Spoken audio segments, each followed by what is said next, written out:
You just like hit what every Asian parent wants of their kid to become a doctor. It's And true. it's what me and Mike could not do. So Yep. Well, don't worry, I got your back. So you're good. There you go. Hey there. Welcome to the Gluten-Free Organic Thoughts podcast, where you are encouraged to express your natural thoughts and views through casual, meaningful conversations that hopefully can lead to learning and understanding new perspectives. To find out more info, visit www.gfothoughts.com. Now, here are your hosts, Michael Wong and Robert Din. We hope you enjoy this episode. Hey everyone, welcome to Gluten-Free Organic Thoughts podcast. I'm Robert Din, your co-host. Today we have a good friend of ours, Dr. Chelsey Koktavy, to discuss naturopathic medicine. And as always, we have our other co-host, Michael Wong. Hey everybody, how's it going?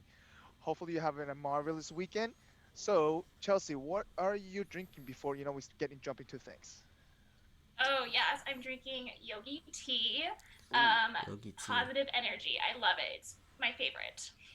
I'm actually drinking tea as well, actually lemon ginger. So, Ooh, I love that. yeah.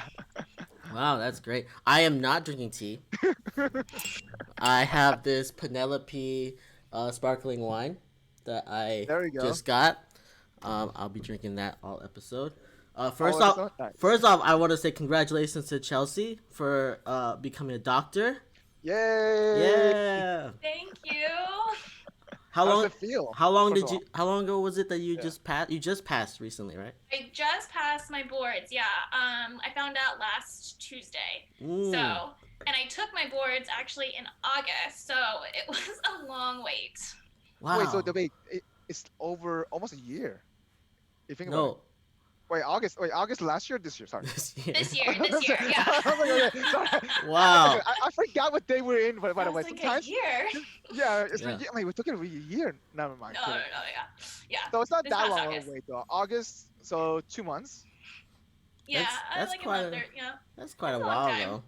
Especially But they don't doesn't- tell you what like you don't even know. You just have to you're just in limbo for like a month of like if you're Yeah, gonna pass. literally in limbo. And then we did get like an email, and then was like it gave us our unofficial results. And I'm like, Yeah. I don't want to look at that. I want to like have my official results. So I just waited until I got the paper. So wait, was your test online or in person when you did the test? It was in person, actually. I took it in Arizona because not every state we can take it in. So I drove to Arizona, stayed with a very good friend of mine, and it was a 3-day exam. Wait, 3 days? 3 days. Wait, how many 3 days, hours? Yeah. We were there like from 8, and we didn't leave until like 2 or 2:30 sometimes. Yeah. Holy, that's like 6 hours, Wow. almost. Wait, Mhm. yeah, 6 to 7 hours Yeah. to test. Wow. Yeah. Dang. I was drained.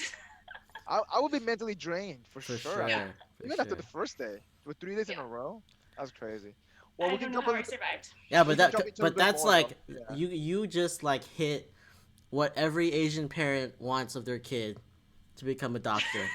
It's And true. It's what me and Mike could not do. So. Yep. Well, don't worry, I got your back. So you're good. There you go. So Chelsea, so for people who don't know you, can you tell us a little bit, give us a little bit of background, why you decided to jump into this profession, and first of all, and then define the profession, because I feel like this is not a very common topic that everyone discuss, and and I think for me and Robert, I think for us this is a black hole, to be honest. Yeah, And for real. I mean, I could correlate to a little bit of it because my parents' background a little bit has a little bit overlap, but other than that, then this is not an average knowledge for a person, to know. So Yeah, I'd love to. So I've always wanted to do medicine. A lot of my family members are nurses, so that was kind of always my plan growing up. And I actually did start when I went to undergrad as nursing, and then I ended up switching to the doctorate route. And I actually had never heard about naturopathic medicine because I was born and raised in Las Vegas, Nevada, and Nevada is actually not licensed for naturopathic medicine. And so when I was preparing to go to medical school, do all the volunteering and shadowing the doctors before, taking my MCAT. I was volunteering at Volunteers in Medicine of Southern Nevada, and we had a lot of volunteers come in, and I met a girl, and we were just chatting it up, and she talked about where she was applying for schools, and she mentioned Naturopathic Medical School, and I had no idea. I've never heard of it. I was like, what is this? And she basically described it as, it's preventative medicine, and it really focuses on like curing the person and not like the disease, and treating the person as a whole person. And it's something just clicked because, when I was going through the whole application process, I felt something was holding me back. Like I didn't know like if this was the right decision. I wasn't really passionate about going to the traditional medical school, and while all my other friends were super dedicated, super excited about it, there was just, I don't know, something like a little hesitant. Not yeah. And so I when this girl had told me about naturopathic medicine, I looked it up, researched it, and I fell in love, and I was like, this is it. This is what I'm supposed to be doing. And like it was just like a big huge light bulb moment. And I actually never saw her again, which is crazy. That's random. Yeah, like how one person, like a stranger, essentially can change. Just like this, your mind. You change your mind just like that. Yeah, like my whole career path, my whole life path, like from this one person, which is insane. Like anybody you meet can do that to you, which I think is kind of magical in a sense. Yeah. So that's kind of what got me started in my naturopathic medicine career. And I guess to give a little bit definition about naturopathic medicine is we do focus on preventative medicine, like I was talking about. That's kind of like our whole approach to it. And also, like I said, treating the whole person. We don't focus on one part of the body. We try to think everything is connected. And we learn a lot of different modalities, such as botanical medicine, hydrotherapy, nutrition is really big in what we focus on. We also learn about physical medicine and homeopathy, and then as well as pharmacology on top of that as well. Gotcha. So when you study this, do you specialize in one of those things, or does it all together as a package? And we have to learn about everything. Even on my board exam, there is called like elective exam, and so there's like a pharmacology section, even minor surgery section, acupuncture section, and then it's also interwoven into all of our other questions too, like the botanical medicine, physical medicine. So and assuming that obviously when you took the board exam, you had to learn about the entire body, because sometimes when people tend to when they study medicine, they specialize in one part of the body. So I guess it's the human body is like a machine, right? It all gels together. It all functions in part. Your liver, you cannot live without your liver. You cannot live without your kidney in a sense. So it kind of gels together. So I guess is that a lot of knowledge just to absorb? I mean, I feel like this is just so much all at once. Like. It is a lot. Like most, I call it traditional medical schools. They focus on, pharmacology as their modality or form of treatment, and we learn so many more too. Yeah. On top of that. So what is so going to a naturopathic school? Like you learn. Like most doctors, I feel like there's like the family practice doctors who also learn like every part of the body and stuff, but they aren't experts in anything. Are there like naturopathic doctors that are specific, like that specialize? To one part of the body, yeah. Maybe not necessarily one part. I mean, there are we do have naturopathic doctors that focus on oncology or gastroenterology. They love gastro and talk about SIBO and Crohn's. So yeah, there's different doctors that do their own little niche, and then there's also doctors. Okay. Yeah, and then there's also doctors that like to use certain modalities. Like some doctors that just love to use homeopathy, or some doctors that love to use just botanical medicine and nutrition. That's what's so great about it. Like you can really make it whatever you want it to be. So I guess So people will probably have a question on between what is the difference between naturopathic medicine versus holistic medicine, right? And I think that's because it kind of tend to overlap a little bit, but I think the focus of it, methodology is different, I believe, you know. So obviously naturopathic is a little bit more about, you know, healing the, you know, using power, using your you're healing the person itself. Whereas just, I guess holistic is a little bit more about the spirit and mind. Is that how you guys define that a little bit? I mean, have you encountered a question like that before? I'm just wondering because I feel I, like, yeah. oh, I actually haven't really I feel like it's kind of similar, you know. But I haven't per se. Someone asked me that question. It's like holistic, naturopathic. I think they both have that same mentality. I think naturopathic medicine kind of just takes it. It explains it a little bit better, and also with naturopathic medicine, we actually can become primary care physicians. So holistic, I feel like, is just the umbrella, you know, Yeah. and then it's like a form of that, just like, you know, Chinese medicine is also holistic, right? Yeah. So that's I how see what I you're would saying. like describe it. Gotcha. So now tell a little bit more about that schooling. How long, how many years have you been in school for and stuff like that? I'm just curious. Yeah. Yeah, so I was in school for 4 years, and before that, I got my undergrad degree. So you need your undergrad degree, and then it's 4 years of medical school. Yeah.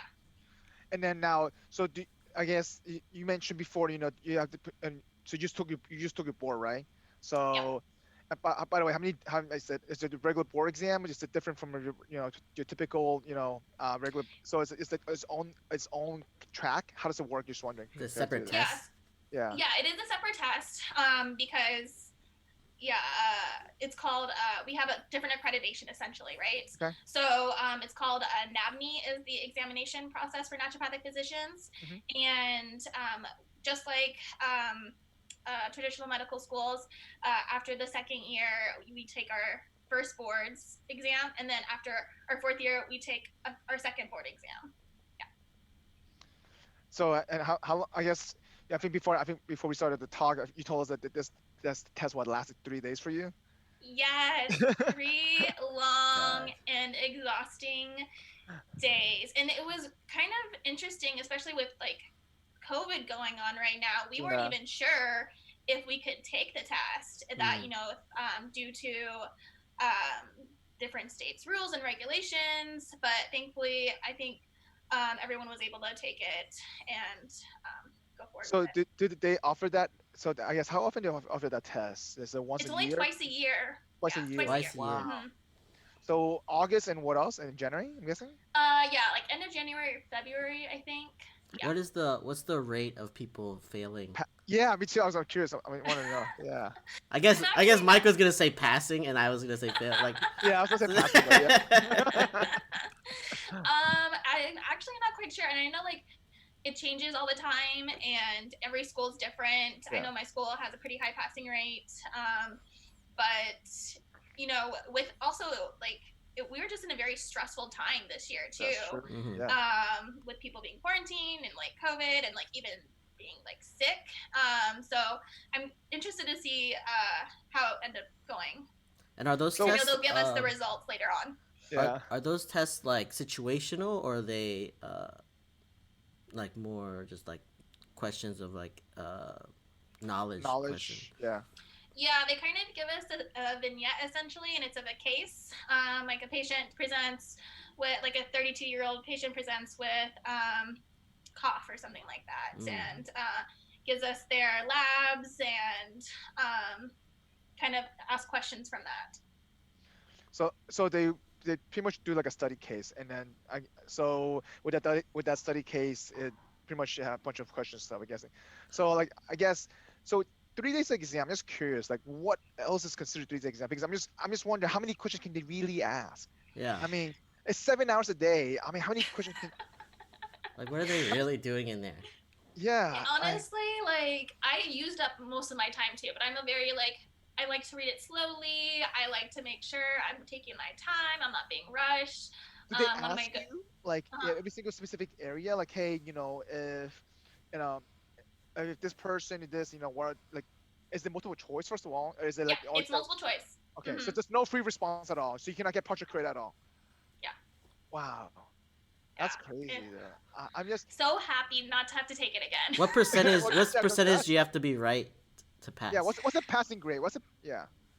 I think at least we have to be score like a 75 or 75% or something like Wait, that. what? Yeah. So you supposed to 75. pass? Wow. Jesus, so Uh-huh. you get degrees, I guess. Yeah. I was thinking how like if I could go in Like and tree it, like what percentage of the time would I pass this exam? Yeah. like like for me, like to get different certifications of different my career in my field is uh-huh. all we need is a 56% to pass to get certified. 56%, What? Mike. See, this is why we don't know what you do. That's what it is. 56. That's and, and, really and, low. and this varies per exam. Some of them is 65, some of this 70, but depends. Most of the exams like That's a legit F on any other test. Like I don't think that's it's, it's even a D. That's a F. Like Like you it's could fine. it's probably hard. guess. Like No, Yeah. you cannot guess. For us, you can't yeah. guess because in multiple choice you can choose two of the best answers, and if you can't, Uh-huh. if you don't choose the right two best answers, if one is wrong, the whole question is wrong. Okay. So you know But what I it's mean? out Like of 4, right? So it's out of five. Yeah, that's oh, pretty so, good. so like two choose Okay. 5 for each. Yeah. Sometimes Hmm. sometimes they choose the best three answers, and it's super. I yeah. So it's kind of like it's not really multiple choice. If you think about it, the way they word the question. That is not. Yeah, it Mm-mm. doesn't sound like that's multiple choice. They like try to trick you or something. Is that how they do it to your test, or you have to choose one answer? Just one answer. Yeah. Oh, Hmm. okay. Simple. One answer, 4 choices. So Oh, so you do have a 20, and for every question you have 25% chance of getting it right. 25% So, chance. yeah, yeah, that's not not bad. Pretty good. I'm gonna try to take this test next year. bad. All right, so so walk us through a little bit about the schooling. Like how was like your first? Was 1 year more challenging than the next year? I'm just curious because if it seems like first of all, how do you even pick the school? Because it sounds like there's number of limited school in the United States for this kind of Hmm. for this kind of profession, right? And hmm two, like how'd you come about? Hey, I'm gonna choose this school. So Yeah. So yeah, there's only I think 1, 2, 3, 4, 5, like about 6 or something like that schools. In the country? In the country. What? And then I think Oh my there's a god. couple in Canada as well. well, Canada's a different country, Mm. but hang Yeah, on, wait. yeah. Wait, yeah. are those ones like the med schools in like the Bermuda and stuff where it's like No, not she's like in Canada. lower end schools or like they're the same like level as the U.S. schools? What do you mean, like the You know, Canada? there's like Caribbean med schools that like if you can't get Oh in yeah, the no, U.S. yeah, it's not like that. No. Oh, it's not like that. Okay. No, no. So, wait, Um, so there's 6 schools you can choose from in the United States. In the United States. yeah, I believe so. Yeah, don't like. But It's if you around get 6. If you get rejected all of them, you're screwed. Kind Damn, of. Yeah. that's But crazy. it's a little like I think they want to obviously expand it. It's just there's not that many. I don't think naturopathic medicine is really known yet, but it's definitely where our medicine is going. Like everyone wants to have more individualized care, and that's naturopathic course. medicine. Yeah, If a patient comes to see me, then if they come in with a cough and then someone else comes in with a cough too, I'm gonna give them 2 different things. Yeah. I'm not necessarily gonna give them the same thing. It just depends on what they want to take, or if they have any other presenting symptoms, or if they want to do hydrotherapy. But if they don't want to do that, I can offer them something else too. So it's it's a really good thing, but it's growing. so okay, I guess for me, let's say that I'm new to this, right? And hmm I come in, just walk me through a little guess at the day-to-day, basis of what a doctor would do in this case, right? So let's say, for example, you mentioned I walk in with a cough, right? And then Robert walks in with a cough, right? Obviously, the first thing you do is you kind of ask us, what is our lifestyle? What do we do? Because you had to collect this background information. Because, like you said, every single person is different. Every human being is different. Yeah. So I cannot just go and say, hey, I don't want to do this because I don't know anything about that, right? So you try to kind of persuade. You have to tell us, hey, this is a benefit for this. So like, how do you walk through that case? How do you build that case first? And then, okay, here's a recommendation. Like, is there typical, I guess, standard steps that you go through for a process that you probably were trained for and stuff like that? I'm just wondering because it sounds like a little different from primary care. Like, how do I even get my own insurance primary care? Hey, I want to see a naturopathic doctor. How do you do that in the first place? Yeah, so it's actually state varied. In Yeah. Oregon, we are primary care physicians, Hmm. and so an insurance covers it too. Hmm. But like Arizona, there's only a couple insurances that will accept that. Naturopathic doctors will accept for take insurance. So most of the time, it's cash based practice How about for California? people. California, I think it's mostly cash based. Mm-hmm. Really? Cash Yeah, based, Okay. so you just just pay a in cash. patient So can can pay with cash. wait, can you get reimbursed by your insurance or HSA? Potentially, yeah. It depends on, again, if the state actually does do the whole insurance thing is really complicated. We But can talk I about that heard, second half and the politics behind that a little bit. But I'm just curious. yeah, But I'm just curious. I guess So let's say that I found you, right? uh-huh. So like walk us through the day-to-day process. Just wanted to have a funny new patient. I'm just curious. Yeah, a new patient. What's great about naturopathic medicine too is we spend a lot of time with our patient. Most of the time, like an introduction first visit is going to be about 45 minutes to an hour long with that new patient. Wow. And so, yeah, I'll have them sit down, tell me whatever their chief complaints are, do a physical exam, depending on what their presenting symptoms are, and then go forward and talk about different treatment options for them. And I think what's really important is just building that rapport with the patient, having them gain trust in you. And that is really important and will help with the treatment plan. So one thing that especially in current society, is that people want instant gratification. People want result. People say, "Hey, this is not working." How do you slow that down and build that patience? Because obviously building trust is a little bit the beginning, but for me, it's like, hey, I want my migraine to be gone tomorrow. Give me some Yeah, it aspirin, didn't pop work. this in, Yeah. and it didn't work, right? How do you slow that down? How do you build that patience? Because it's more every single treatment. It's not a one-time deal thing. That's what it sounds like, and it takes maybe it could take a week, it could take 2 months, it could take. So at least my personal experience, not with naturopathic medicine, but more like Chinese herbalism in a sense. You would go through this whole cleanse detoxing body, right? It takes about a month or so. Or how do you get your liver balanced, your pH balance, your body back to normal, things like that, right? So like how do you, I guess, how in your profession, how does that work? Because how do you slow that whole instant gratification down for results? So I think it's all about like educating the patient. And, if the patient comes in with like back pain and they've had it for about like 10 years or something like that, it's not going to go away overnight. So this is going to be a journey. Yeah. And so just having them understand, like, I don't want to put a band aid over this. Like, if we want to cure this, we're going to have to take this time and energy. And if you've had this for 10 years, it's going to take longer, to heal compared to if you've only had it for 2 days or something like that. Mm-hmm. So having them understand that, yeah, it might not, like, you'll probably see a little bit results, but it's not going to be completely gone. But at the same time, we're actually addressing the root cause. We're trying to make sure this goes away completely, or at least improve, as much as we can without just a temporary solution. Yeah, you gotta set Gotcha. expectations so that they know what they're going Set the to. right expectation, yeah. Mm. Mm-hmm. And then most people that go see naturopathic physicians too, they're very motivated, and it's all about meeting the patient where they're at as well. Mm. That's true, because I guess first things first is that you need they need to get into like that comfort zone first. But it sounds like they're already there to a certain degree. Like they kind of like have one foot in the door. Hey, Mm-hmm. I want to take this route. How do I'm not sure yet, right? Mm-hmm. And so then I guess it's your job to bring them in a little bit in, educate them in, set the right expectation. So no, and that makes sense because to be honest, for me, when I was learning about a lot of the Chinese medicine stuff for the herbalist stuff, for me, I was super skeptical about it. But no, for real, like, and one of the biggest things. So for me, okay, so check this out. Yeah. So for me, I break out easily when I eat fried food, and just have Mm. this normal, okay.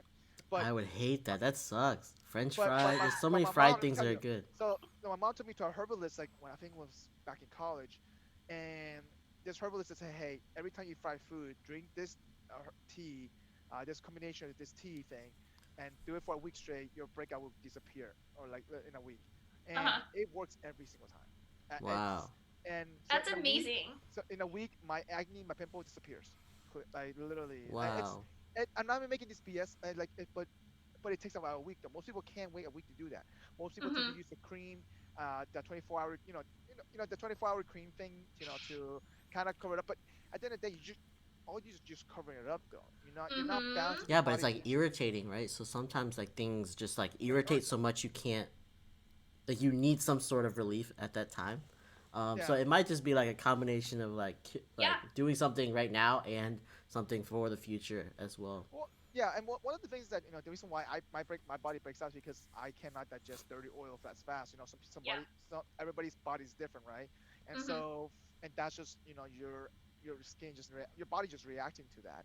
And so how do you get that out of your system, or how do you rebalance your body's pH things like that? So it really varies. I feel like, by the way, but going back to your your profession in a sense, it Yeah. sounds like i- if I were to come in, and it obviously it's not a one-time visit thing, Mhm. right?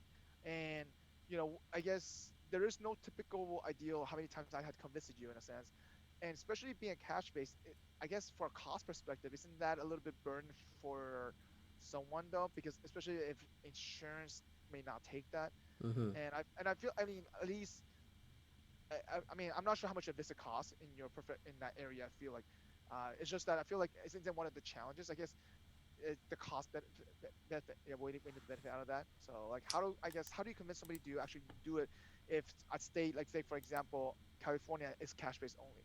Yeah. I think what it really comes down to is this is your health and how much you actually care about it. Like, and if you actually, so it focuses on preventive medicine. So if we really work on that, then you're going to live longer. You're going to feel better. So you're investing in yourself, Yeah. and that's kind of how I direct my patients. And some people don't even have insurance though, and have to pay out of pocket anyways. That's true. So Yeah. in the long run, it could actually be cheaper for you because going to the hospital, having to deal with all those hospital bills or whatnot, like that piles up. So if you actually have a strong foundation from the get go and you keep on going, it actually will be very beneficial for you. And that's a good way you put that, a strong foundation in the beginning, because I feel like if you build a certain habit and a certain routine to maintain your body up to, I guess, the health standard that you want to be, and it prevents from spiraling down, right? So you like said, it is you avoid long-term costs Mm-hmm. in a sense. Mm-hmm. So in, I guess, one of the things is that how is somebody, let's say that I work for a corporate firm, right? Yeah. My primary care is not a naturopathic primary care, right? Yeah. And how can I get them to refer to us? Like, I was wondering. I mean, I know this. We'll probably dive into a little bit of policies behind that, to licensing and all the things like that. But it's just more about, like, I guess, understanding how can we get those insurance companies to open up, in a sense, right? I So think it's all about just spreading the word about naturopathic medicine. And create a demand, pretty much yeah, create. create that. Well, I think there is a demand, but people just don't know it's available or Yeah. it's even out there. I went to Washington D.C.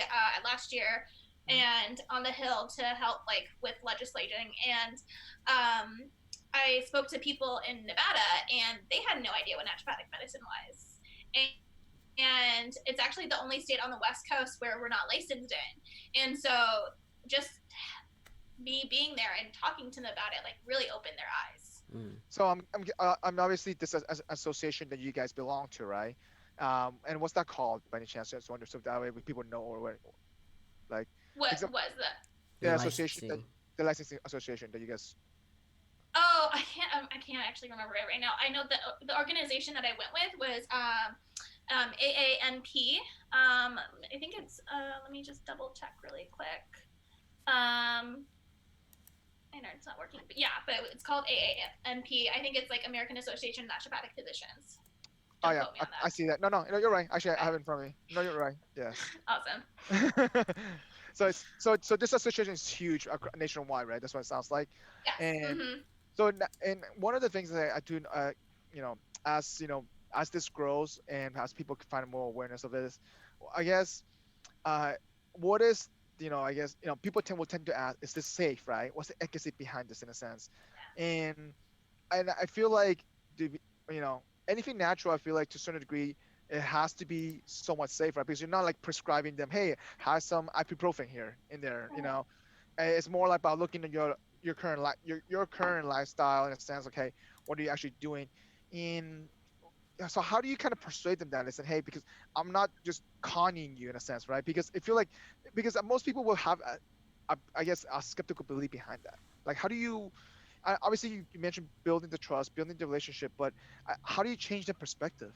It's just like, I mean, based on what you shadow so far and the doctors you kind of trained with, like have they How do you come change about that? perception? Yeah, Yeah. how do you change perception? Yeah. Well, it's funny because most of the doctors I've shadowed and most of the people who come to my clinic, or like from when I was working at the clinic at the school, the university, a lot of the patients were just fed up with the medical system in general. Their doctor wasn't listening to them. They were on a bunch of medications they didn't want to be taking with a bunch of other side effects. They wanted to do the natural route. So I really actually never had to convince those Really? people. No, like people really, and I also went to school in Portland too, so they love, it's very natural based and they really do care about their health. Yeah. And so I can only talk about my experience there.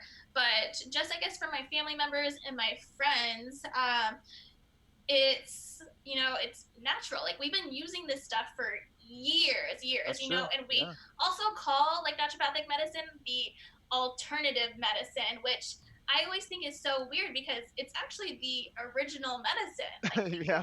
we've been using this like for thousands and thousands of years, and we just only discovered like pharmaceuticals or whatever, or like actually created them in the lab Yep. a couple hundred years ago. So it's been around longer, and our ancestors have used it, and it's I wonder if natural. if there's a history behind it because it's not as profitable as your the pharmaceutical, right?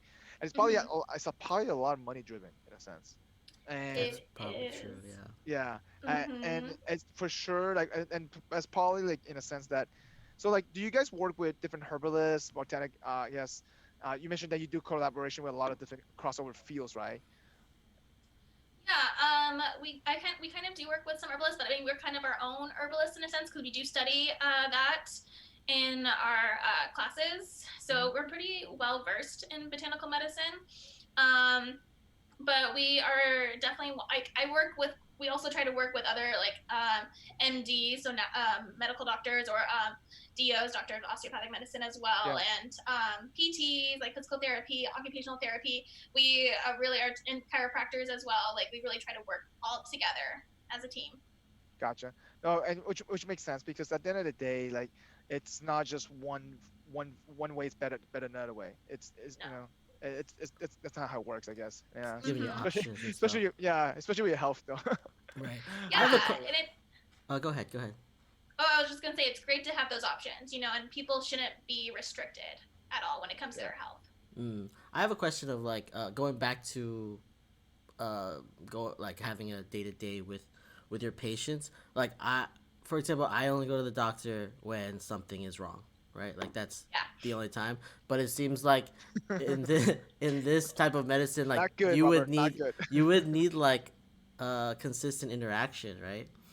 To Not necessarily so. It just depends on what you want to get out of it. Like whatever you put into it, you're gonna get out of it. And so like I really want to focus on pediatric medicine, and so there's lots of like well child exams that are scheduled at a certain time for them to come in. yeah, yeah. And for women too, they're required to come in for their pap smear every so often as well. Guys, it's a little bit different. Like obviously we recommend a yearly check-in, but yeah, most people in general just go to the doctor when they're sick, which is totally valid. I Yeah, get that. that's me. Like, oh, something's hurting.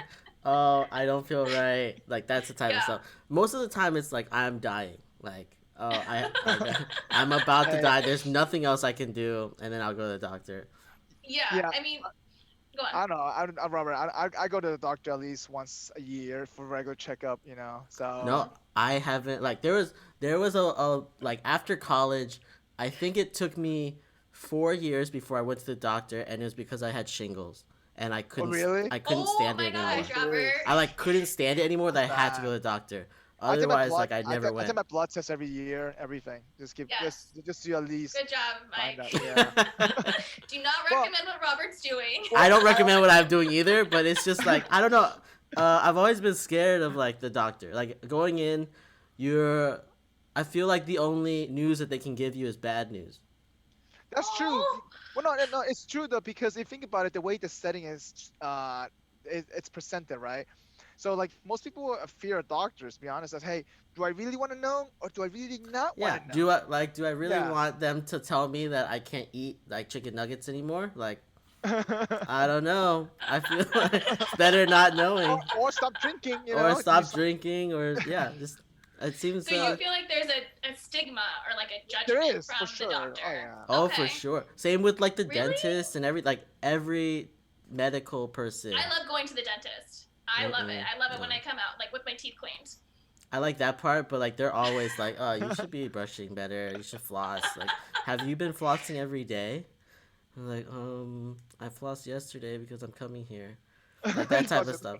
I feel like it's just all about the relationship that your doctor builds with you, and It's hard though because think about it. Yeah. Most an average primary care, to be honest. So I don't feel close to my primary care. They probably Yeah. see 1,000 patients per year. I see them once a year. It's like you mentioned that building a relationship with your client, right? That means they Mhm. have to come back more than once, hmm Mhm. and I feel like it's kind of hard to build that based on one meeting. Yeah. Even Mhm. though and so like how Even do if it's like you a 45-minute, like a longer meeting, yeah like it's still yeah hard to do you, get a relationship built. Yeah, I mean, even nowadays, for example, like, how do you do your follow-ups? Do you use some kind of like virtual meeting follow-ups? Like, obviously, especially with COVID going on right now, right? You can't just tell them, hey, come in every single time. There's something wrong. Do you guys do something a little bit different, or do you do like a 50-minute catch-up over the phone? Like, how do you continue to build that relationship? hmm I think it depends. Like every doctor is going to be different. Yeah. If you want more patients to come in, obviously, like you want to check in on the patient and call them. And when I was working at the school clinic as a student, a medical student, and I would be calling the patients and checking to see how they're doing, and that actually really helps bring them back in too, because it shows that Yeah. hey, my doctor actually, yeah, cares. When I know lots of my friends too, they'll go to a doctor and they won't even know what their results are in, or if it's something like that's like flagged or something, like the doctor won't even tell them, and that is just so like bad. I do not like. I hate hearing it. It cringes me, and so we just. I mean, from what I've learned from the doctors I've worked with, they've always just called the patients all the time just to see how they're doing, even if the treatment's going well, and sometimes even on their birthday too, they'll call them that week, like, oh, just wanted to wish you a happy birthday, like, hope That's you're doing nice. well. I've never Yeah. had that. I've also me like neither. not. I don't have a primary care physician. Like Oh, you don't really? I just go to whatever the walk-in clinic is. Now there's OneMedical, so like you go into OneMedical, all your stuff is in there. You can see any doctor. It's not really. It's So not guys, very you don't personal. have a primary care though. I have a primary care though. No. But it's the same guy, but that's because, Is that he's in Orlando or like how did you or in LA? So I have a primary care in Orlando and a primary care in LA, and so Oh. it depends what state I'm at. I just Yeah. go to whatever. Yeah. I mean, Um, I haven't like I said, I never went to the doctor, so I never got a primary care physician. And then coming out here, I mean, OneMedical like lets you choose your doctor or whatever, and then Mhm. I chose one down in Sunnyvale because I was working at Google at the time, so I chose him. But then like I left that job, and now I'm like, all right, well, like he's too far. So so now like I'm still like I really just like go to like walk-in clinics if I needed anything before. Yeah. So I guess so. I mean, so let's say that I mean, especially with one medic. I mean, one medical. I feel like that is becoming more popular to kind of have the flexibility to choose your doctor to some Mhm. degree, because everybody wants that. But also at the same time, though, your doctor may not be in that circle if you know somebody that. Yeah. Mhm. Chelsea, you know So what OneMedical is? yeah. I actually have never heard of it No. before. Oh, so it's like a group, like it's a company that made that like they put up clinics all over the city, and then you can walk into any of them, and there's like an app that you can like set up appointments very easily, and Yeah. it makes it everything's like in the computer. So like you go to one doctor and you can It's talk. centralized. Like yeah, it's all centralized. All the information Nice. centralized makes it very easy to go anywhere. Yeah. Mm-hmm. And so corporations kind of partner up with them because the insurance kind of does that, like a partnership with them, and so that way, as long as within that same circle, I guess within the network, you can Mm-hmm. still see that doctor, but it's through an app because the healthcare insurance companies are very old school, Yeah, right? old And school, old school. it's super old school. You see the website, it's hard to search for somebody. It's super hard to find a kind of recommendation. Like Mm-hmm. to even evolve in that, it was a nightmare. Like for me to find my primary care, it took I forgot how long. I had to call, hey, you guys accepting new patients, or you had to search, you had to look for reviews and stuff like that. It was kind of tough, to be honest. No, and frustrating, I'm sure, Yeah. too. That's also why I didn't do it. It was like a lot of work. So I mean, Being honest. that's true. That is Yeah, true though. it's true though. It just takes so An much average time. person, an average person is lazy. That's just period. Well, And who has the then it time? just, Who has the yeah. time for it? Unless you're But, like, dying, you're not gonna do that. You're not gonna. Exactly. it's not efficient, and it's how sad is that too? Like you obviously want to do it, but then there's so many roadblocks for you. You can't even get to it Mm-hmm. with your doctor. So then, how do I, as me, how do I find Chelsey in that field? How do I find Chelsey then? I'm just wondering because obviously that's one of the challenges probably you're probably gonna encounter. Like how do you find like a naturopathic physician, Mm-hmm. or Yeah. you can always through the I believe it's the AANP website. You can find like a doctor, like what states are licensed. Also, because that is a huge. It's very important to make sure that they're licensed. They've gone to the schools, they've gotten their boards done, and they pass them. Because most people will call, like they can call, like in states that are not licensed, like Nevada here, they can call themselves a naturopath and not like just have this online degree, and it's okay. They won't get in trouble. Really? Yeah. Really? Wait, they would not get in trouble? Because they were not like licensed here. So like when we're licensed, then we actually have rules and regulations, and we 'Cause have it's a Nevada. committee. That's true. Mhm, But yeah. you're saying that in Nevada they can get away with it because they're not licensed, but there's no one overseeing that at all. So what? So there's no malpractice in Nevada for that kind of stuff? I mean, I'm not exactly sure because I'm not like haven't gone into the Gotcha. You just moved back to also, and you just yeah. And I'm not gonna practice here because I don't want to work in a state where I'm not like yeah. yeah, of course, but it's yeah, I've heard some crazy stories about it, and so that's why we really wanting to push it to be licensed in every state, because we want to be held accountable. We want to make sure we're following the appropriate guidelines and stuff like that, and then to also weed out these quote unquote people who call themselves naturopaths. Yeah. And also, to be honest, it takes one bad apple to ruin for everybody too, in a sense. Yeah. Like, and that perspective, going back to earlier discussion, is like it kind of is once you have one sort of perspective, it's hard to change change it back. So Yeah. Mm-hmm. so where will you go to practice? I'm just curious now. I'm planning to probably go to Arizona. So I have some family there and friends, and I actually went to. I graduated from the school in Portland, but I actually went to it's called SCNM, the school there for about a year, and then I ended up transferring. So, but yeah, I'm just going back. You going to Phoenix or where? Phoenix? Yeah. What city? Yeah. Yeah. Mhm. Yeah. Oh, Tempe. Mhm. 110-degree weather there. I know it's so hot there. I'm just so used to it. I mean, she's in Las Vegas. In It's a so. big Vegas, city, though. yeah. Phoenix is a big city. We spread. I just drove through it. I was like, holy moly! Like this city is like super spread. And it's growing. It's huge. Mhm. Yeah. Yeah. It's So I'm definitely really good. excited about it. When will you move?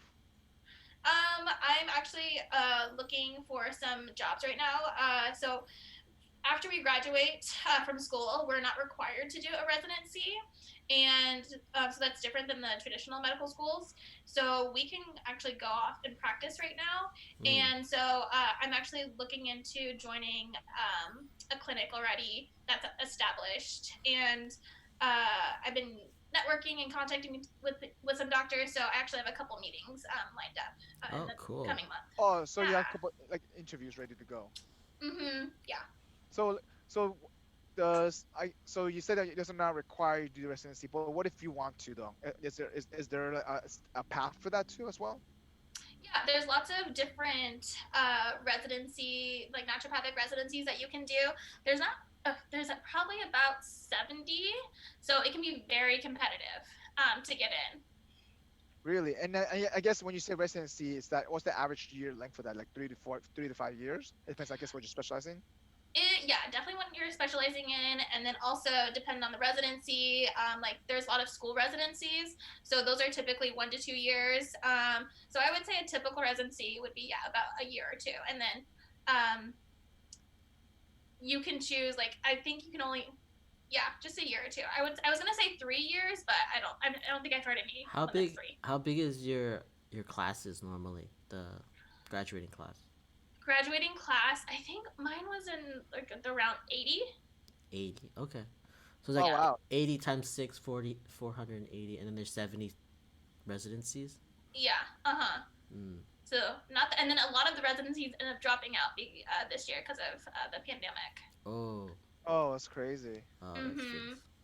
Because it's a different like experience now, because you're not getting that one-on-one care anymore. A lot of it's gone to telehealth, and so it's just a different. It's not Has that the has that typical. I guess has that telehealth path benefit you guys a little bit though, in a sense though, in a sense?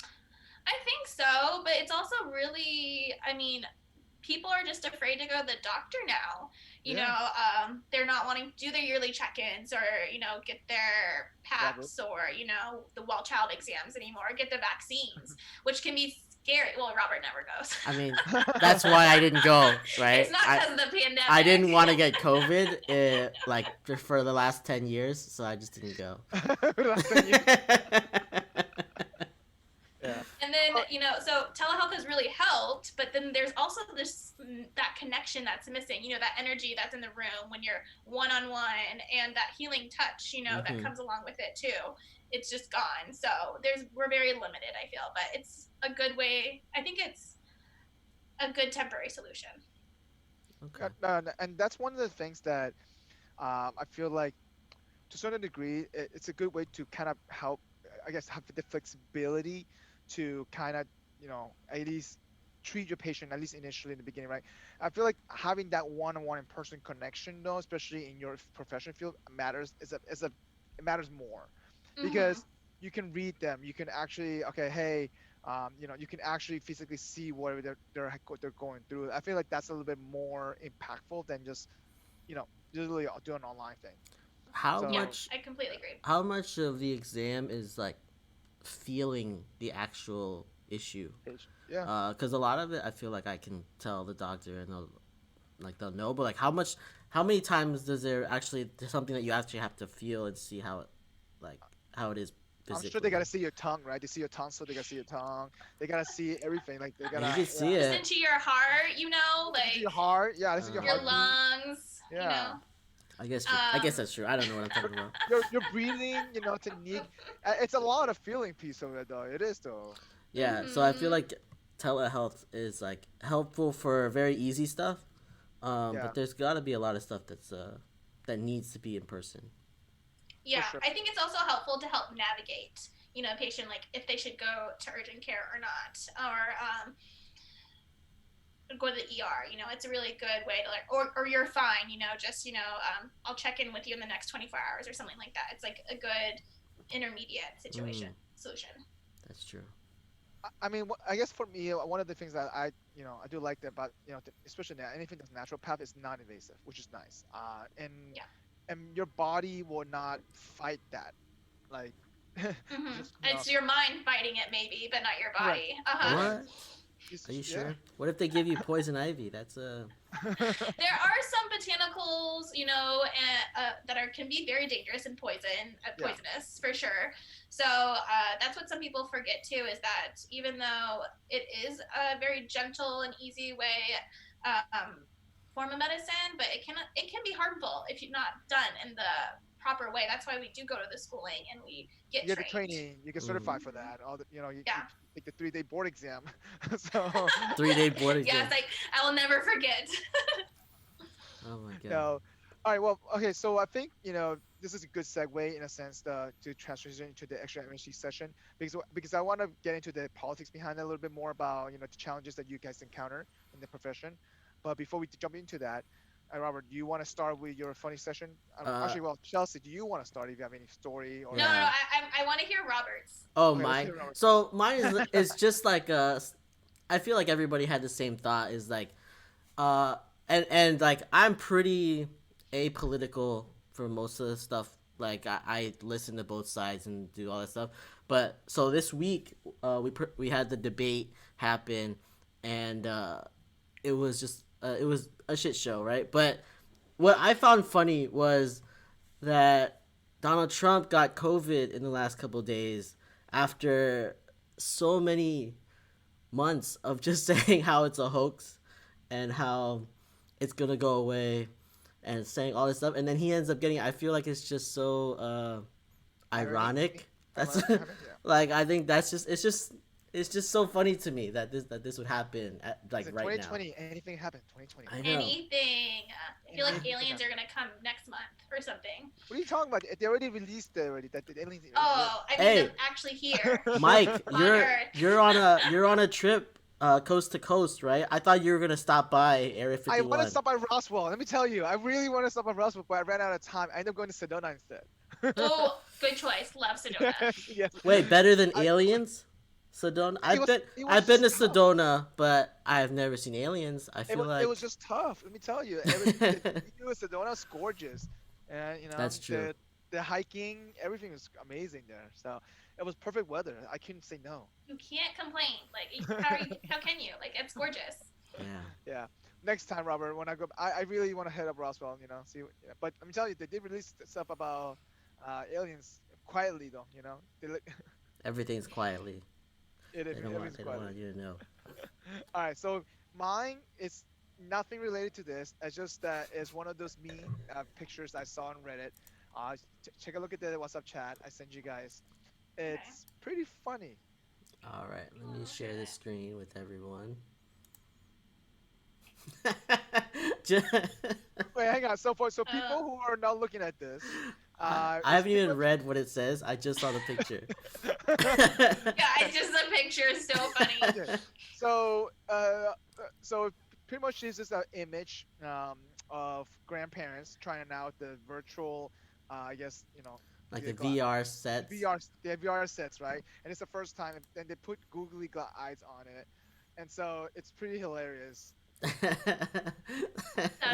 That's such a genius idea. Yeah. So everyone who puts these on now, they have these googly eyes, so that people who are outside and not involved in the VR can have a good time too. I feel like Yeah, this they're is a great entertained. idea. They're the thing, yeah.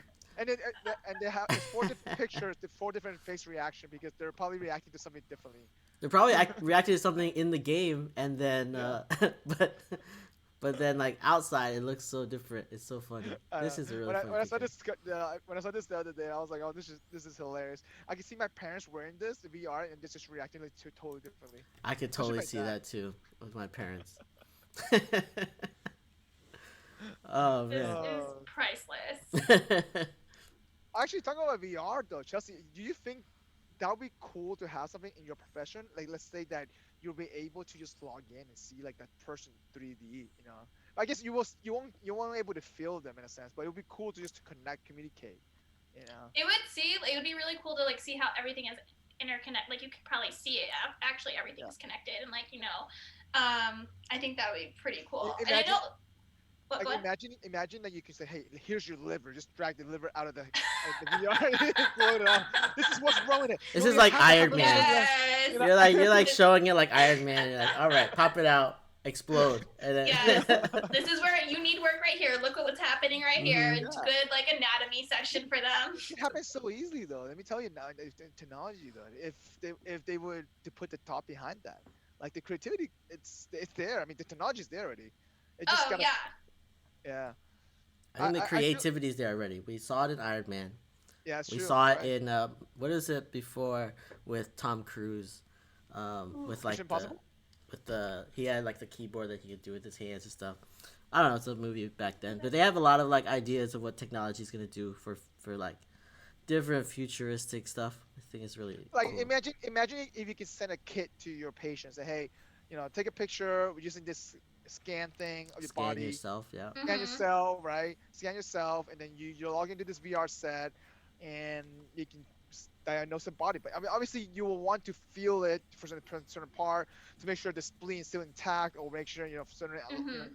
things that align, right? But I mean, There's cool I mean, technology too, like that new Apple Watch is doing like your blood stuff, like Blood all the oh, really? oxygen, blood yeah. oxygen Pulse levels and stuff. ox Wait, and how does that work? I don't know. It's shooting some lasers into your like wrist, and then can Mhm. see how much blood oxygen you have. It's You can not even like it's like completely an accurate, EKG. but it's pretty good. Mhm. Oh, really? Oh, Yeah. yeah. That's pretty interesting. Yeah. I thought we just stab you in skin. Yeah, every time you need it, like they stab you. Oh, that's intense. Oh my god, that'd be horrible. take an example, right? Take a sample right away. Yeah. Oh my god.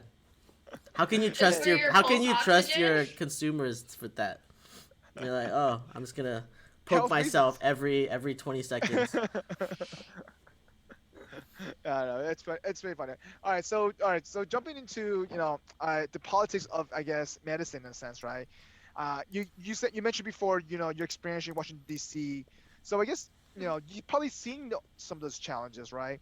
Can you elaborate a bit more on that for those who don't know? And for example, I know before we started the talk, we mentioned about some of the political challenges that some state have, and then what's preventing other states to become licensed? It's because Yeah, lack of why is awareness. it that there's only certain states that are licensed, and why aren't all of them licensed? Have some sort of licensing? Yeah, that's a great question. I honestly couldn't tell you. That's just it's the politicians that are making that decision. Mhm. And so that we usually try to go, it's called like DC Fly. And so usually a bunch of like naturopathic medical students and even physicians try to go to DC like once a year and try to fight legislation or just like kind of like, convince them to get this pushed. And it could be lots of different reasons. It could be financially, like like we were talking about before, like naturopathic medicine isn't super like, because we use botanical medicine and hydrotherapy and a bunch of other modalities, we're not using pharmaceuticals so much. So that could be also like a big role. Like we, people want to have them not. I don't want to put things in people's words, but I think the pharmaceutical company is running a lot of things. Oh yeah, Mm. for sure. They're 100%. running all kinds of stuff. They're running all kind of things. Yeah.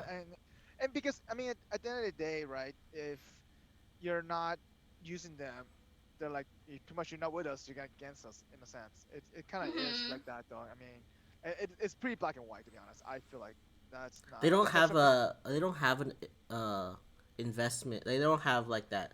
They don't have that need to actually fix a problem, where that they Yeah. like they don't make any money if it's fixed. Exactly. Yeah. If it's completely fixed, then how are they supposed to profit from it? So, Mhm. like a pill, like, you're supposed to be. I remember one of the reasons too I really wanted to do naturopathic medicine is in high school I had like some acne issues, and I went to a dermatologist and he was like, "You're gonna have to take this pill for the rest of your life," and I'm like, What? the rest of my life? I was like, that's Not even a cream. They give me half this pill right now. He gave me a cream and something like, it was a cream and like a cleanser, and he was like, and you're gonna also need to take this too. And I was like, okay, for how long? Like a month, 2 months, whatever. And he's like, oh, probably the rest of your life. But- and I was like, that doesn't make sense to me. Imagine people who didn't question that though. Yeah. Yeah, because most people don't. They listen to their doctor or they just take their word, for face value. And so I kind of just changed my diet essentially. And that really helped. That's all I had to do. No fried food. So wait, No fried food, yeah. let me tell you, I love French fries. I love hash browns. It's hard. Hey. Oh yeah. If I don't Tater air fry tots. them, if I don't air fry them, let me tell you, That's hard. I can't. I it's couldn't super live like hard. that. It's super hard. That's just why every time Robert, I go eat out with you, I have one little fry. That's it. Yeah. I'm always the one that's like, oh yeah, give me all the fried stuff on the menu. Just like all the fried stuff. And then Mike's like, all right, I'll try one. Oh, it's really good. You're a bad influence, Robert. I didn't know he had Bad. I didn't know he had this issue, but like I just thought he was like anti-fried food. That's what I thought. I No, was like, no. this is. So, I mean, sometimes I sacrifice for truffle fries. Oh yeah, I mean Mm. everything in moderation. I like still go out and I might have fast food if I have if I'm especially traveling, like it's hard to Yeah. find something healthy to eat. So yeah, you Yeah. do what you got to do, and it's all about just not because a lot of people are really strict with their diet, but it's okay to have a quote unquote cheat day or something like that or a slip. It's just So make sure you try better next time. so going back to your story though, how'd you find out that changing your diet would help you when you were younger? I actually didn't find that out. I was, me and my friend were wanting to just eat healthier. And so we started kind of like juicing and making smoothies. And I stopped eating, because growing up, my family, we would go to McDonald's like once a week, probably. Wow, And once a week. That's like living the dream. I know. There was zero Happens once a days. year. There was 0 days where we went to McDonald's. are you kidding me? No, all the time. I remember when they For were me, it was doing. once a year. Not it, Really?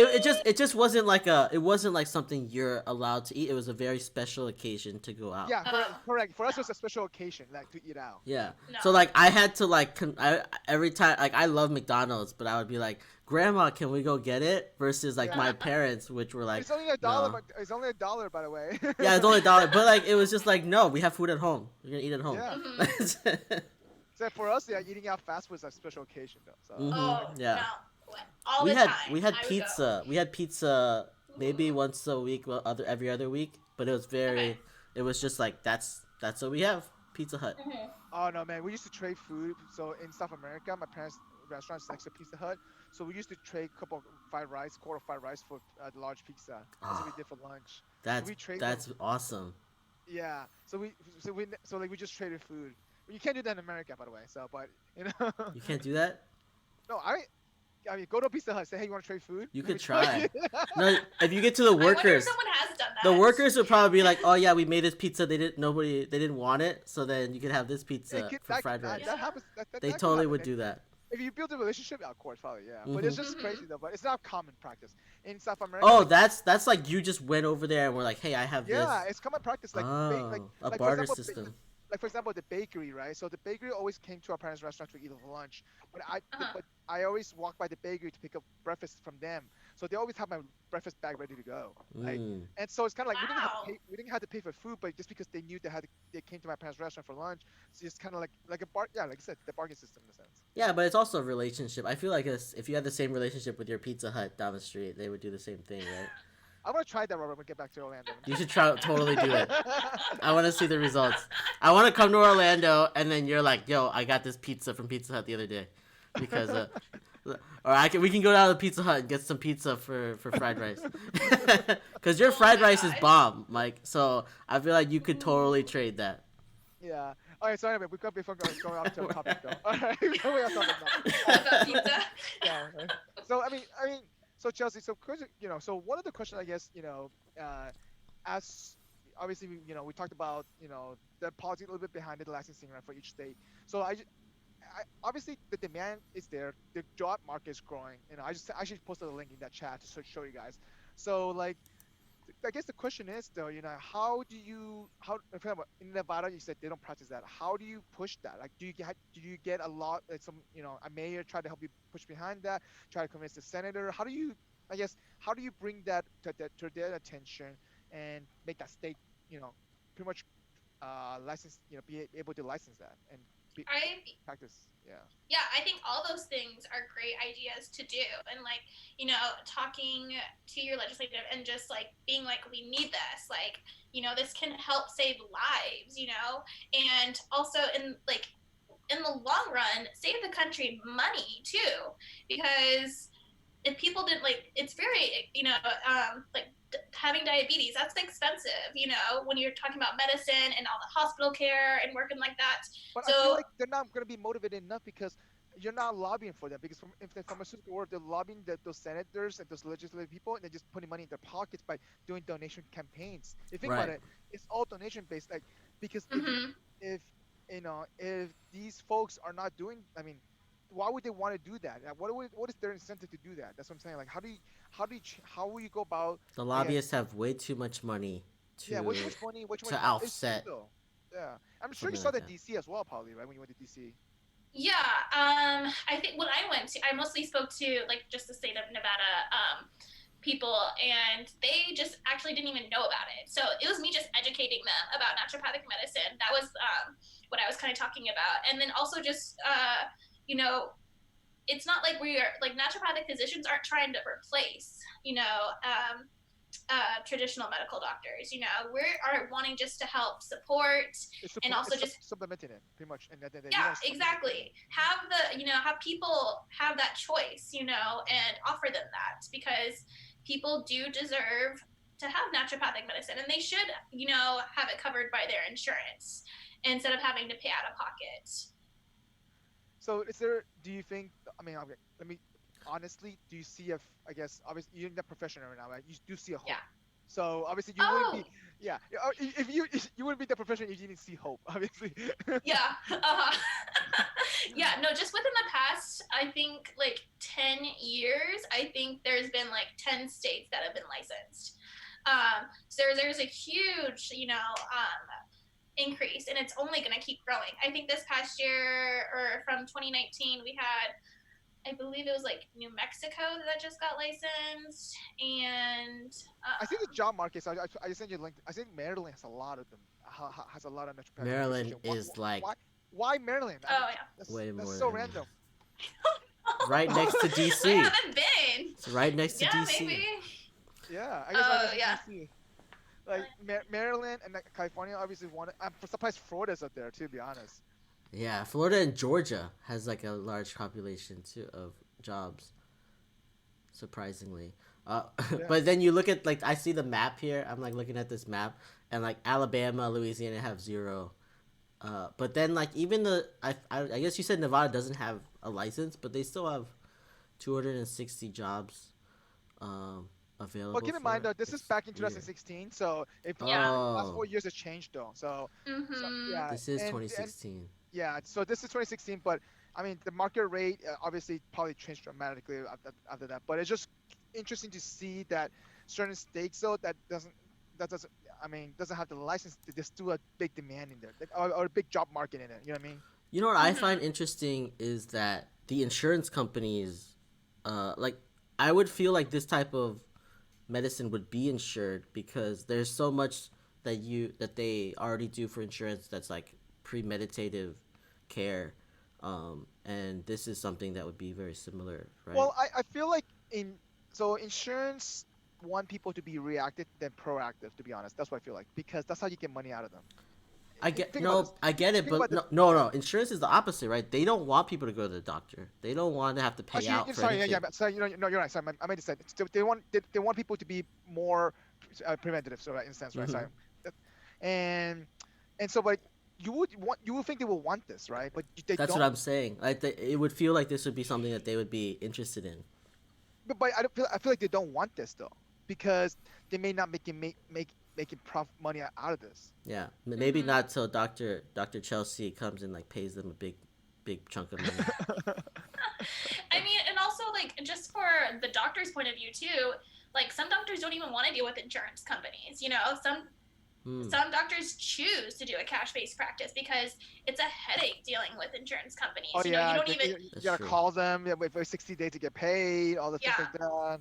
And then you don't even make that much money per patient either. That's why doctors have to have like 30 plus patients and see in one day because they're not getting a lot of money from the insurance company, and they have Hmm. to make you like Well, a they also 15-minute window. balance their portfolio of clients. Like, hey, 40% is cash based, 40% is Mhm.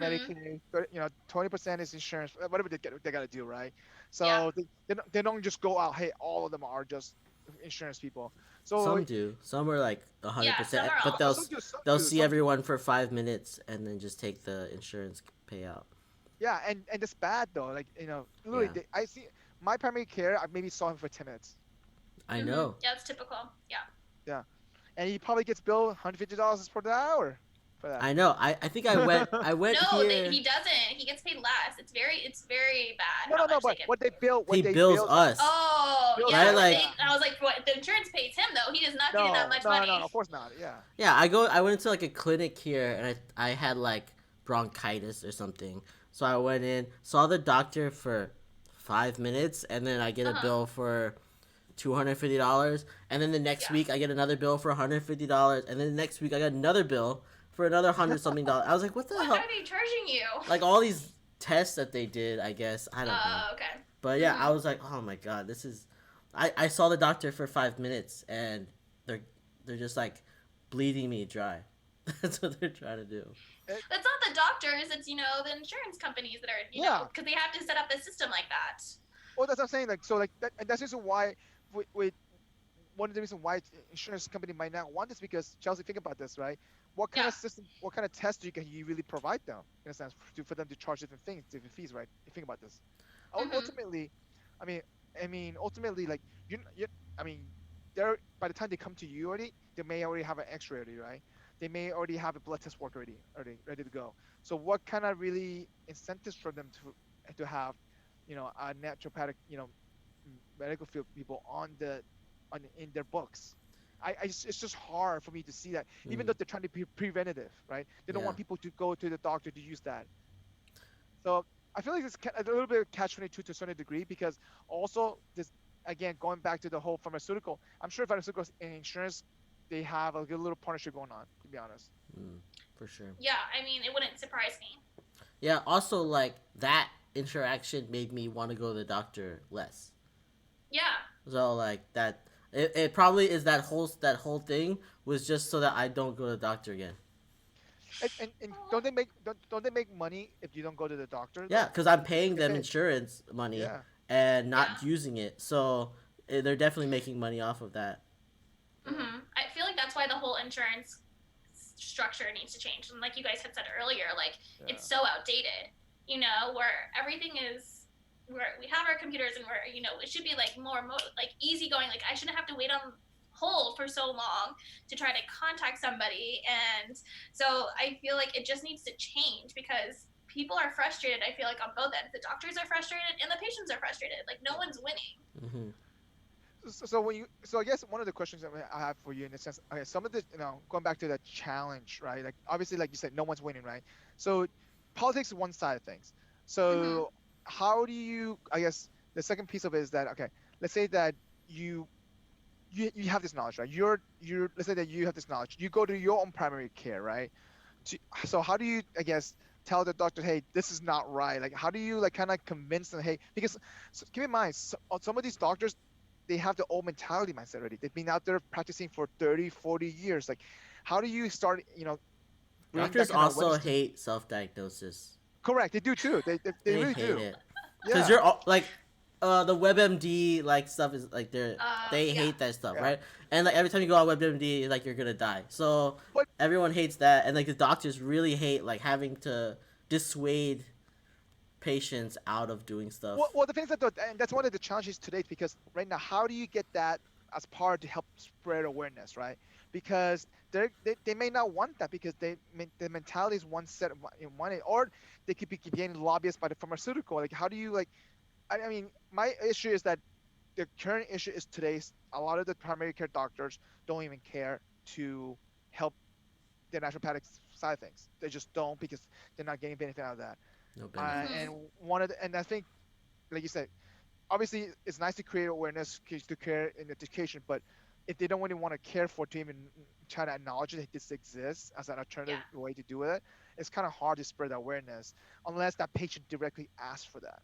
So Yeah, so I think it's about also networking with those doctors and kind of just because we talked about earlier, about naturopathic doctors sometimes having like a bad rap and not knowing exactly like what they don't have training or anything like that, but we do, it's just these online schools that call themselves naturopaths. So, what we did in Oregon is that we worked with lots of hospitals and we referred patients there, and so, and we contacted the doctors and we like communicated like with the patients and kind of showing them like, hey, we do know what we're doing, and we're not just these quote unquote quacks. Quacks. Well, I think this practice a lot with people with cancer patient treatments, to be honest, of the recovering piece of it, because after they beat cancer, they have to change their lifestyle, and I've seen this because especially my dad after going through thyroid cancer, for his lifestyle to change drastically, and it's not like he had to go to strict diet. It's more like, okay, now he's definitely had to be aware there's more balance, and he has to, no, and he questioned every single Western medicine now, like because it came down to because I wanted some of the medicine just damaged his liver in a sense, right? And so he questions that, does he really need it? So now he's more of it. But if someone who hasn't gone through that process, through that pain, through that whole situation, it's just that you would never question that, right? And so I mean, it depends. Some people do question. I think it's great if a patient asks me, "Why are you giving this to me?" I love it. I love it. You know, I even try to explain it beforehand. You know, because I want my patients to, you know, own their own health and understand it, because that's gonna help them later on. And I 100% agree. And one of the things that, I think now we're getting more, I guess our generation, we're getting more educated about it, right? And so we definitely question that a lot more. And because I feel like, but with the boomers, like, I feel like they just didn't care as much. I mean, and that's just why we let the system is the way it is today, It's kind of sad to see that. That's just to be honest, though. But it's sad, but I feel like it's great that we're questioning things, like we should be questioning things, things can be different. And so just taking action in your own hands, that's awesome. I love it. And we're seeing it not just in medicine, but like across all boards. Yeah. So do you see, I guess, going back to a little bit of politics, do you see a party aligning this to a lot more? Like, does the Democrat, liberal people align this to a lot more, or does the conservative people align this to a lot more? I'm just curious how it is. I mean, it's like, have you seen that a little bit difference? Like, I mean, you were studying Portland, so I figured was. Yeah. I couldn't really tell you. I feel like obviously the Democratic Party has been pushing for healthcare and whatnot. So I guess that would be my only reason to say Democrats. But I mean, I don't think it's necessarily True. Yeah. I because it's funny because I feel like if you, I guess, if in order to kind of push this, obviously this has definitely had some politics behind this as well, because you want the right representative to represent this as well, right? And also not only that, to back this up. So I feel like it's gonna be, I feel like in order to, like, for example, standardize this national, like, across board in the United States, it will take more than just the local legislature to just push it per state. I feel like, for example, Florida right now, right? If you look at Florida's not licensed right now, it's but not. but look at the amount of people. Yeah, but there's a lot of jobs there. Yeah, a lot there's of a lot of positions. jobs there. And so it's kind of like, how do we get Florida to be licensed, right? Like, and it's obviously, you and I know it's a red state, so I feel like No, it has. Florida is a turn state. Like it can go A either swing way. state. It is a swing state, but technically it's a red state. It's either way. It doesn't, like, I would say something like Georgia would be a red state, or Texas, but I wouldn't say Florida is a red state.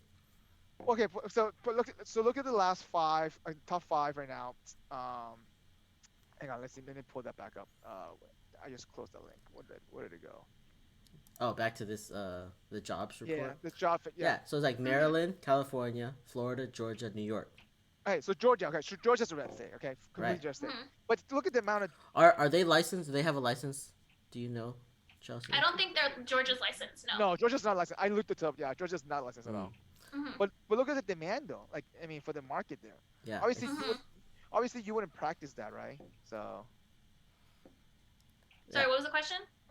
No, it's just that the demand is there. It's interesting. Yeah, it's definitely interesting to see the stats, though. You know what I mean? Like, because Georgia's not really necessarily a licensed state. That's why. So. Yeah, and either is New York. New York's not licensed either? Really? New York's not licensed either. It's not. So that's why, like, when you're talking about like red and blue states, like, yeah, it So doesn't no seem correlation. like It's not necessarily correlation then.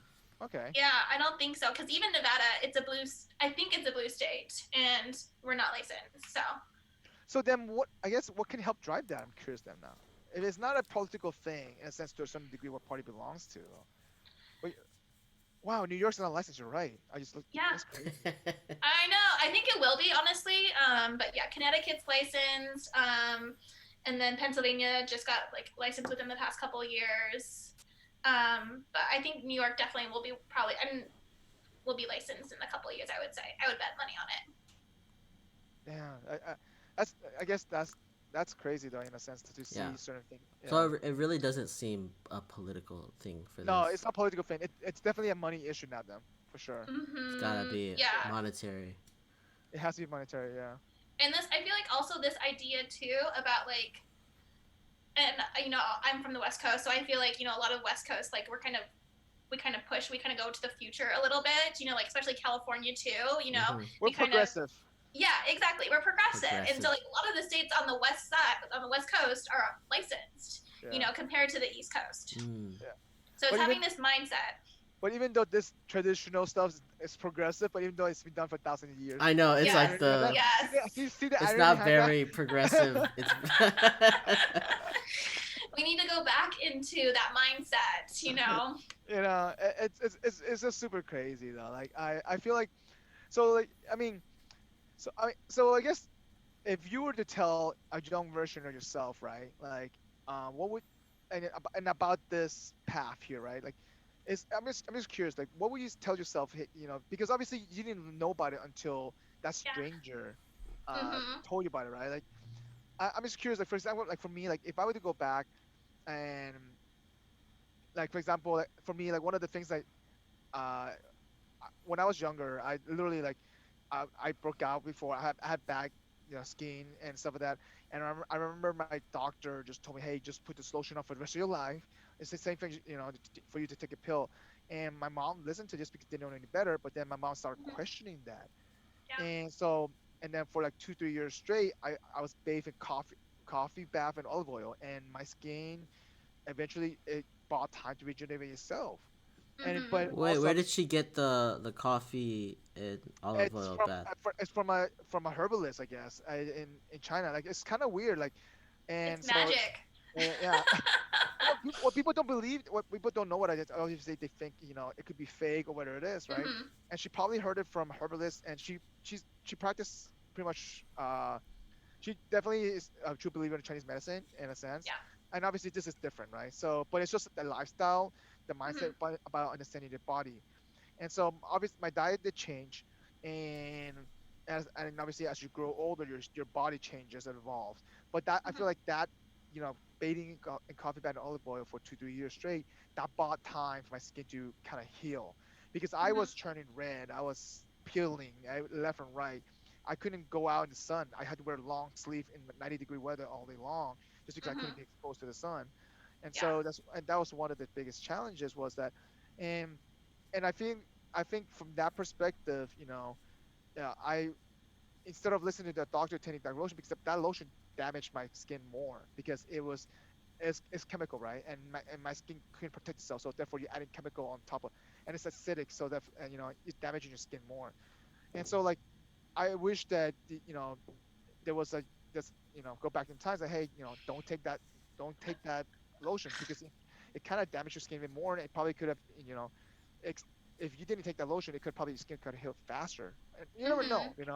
so like, Yeah. and in a sense, how do you go back to tell about yourself, hey, how do you learn about this more, what will you learn about this more, like if you would tell somebody, especially people our age, right?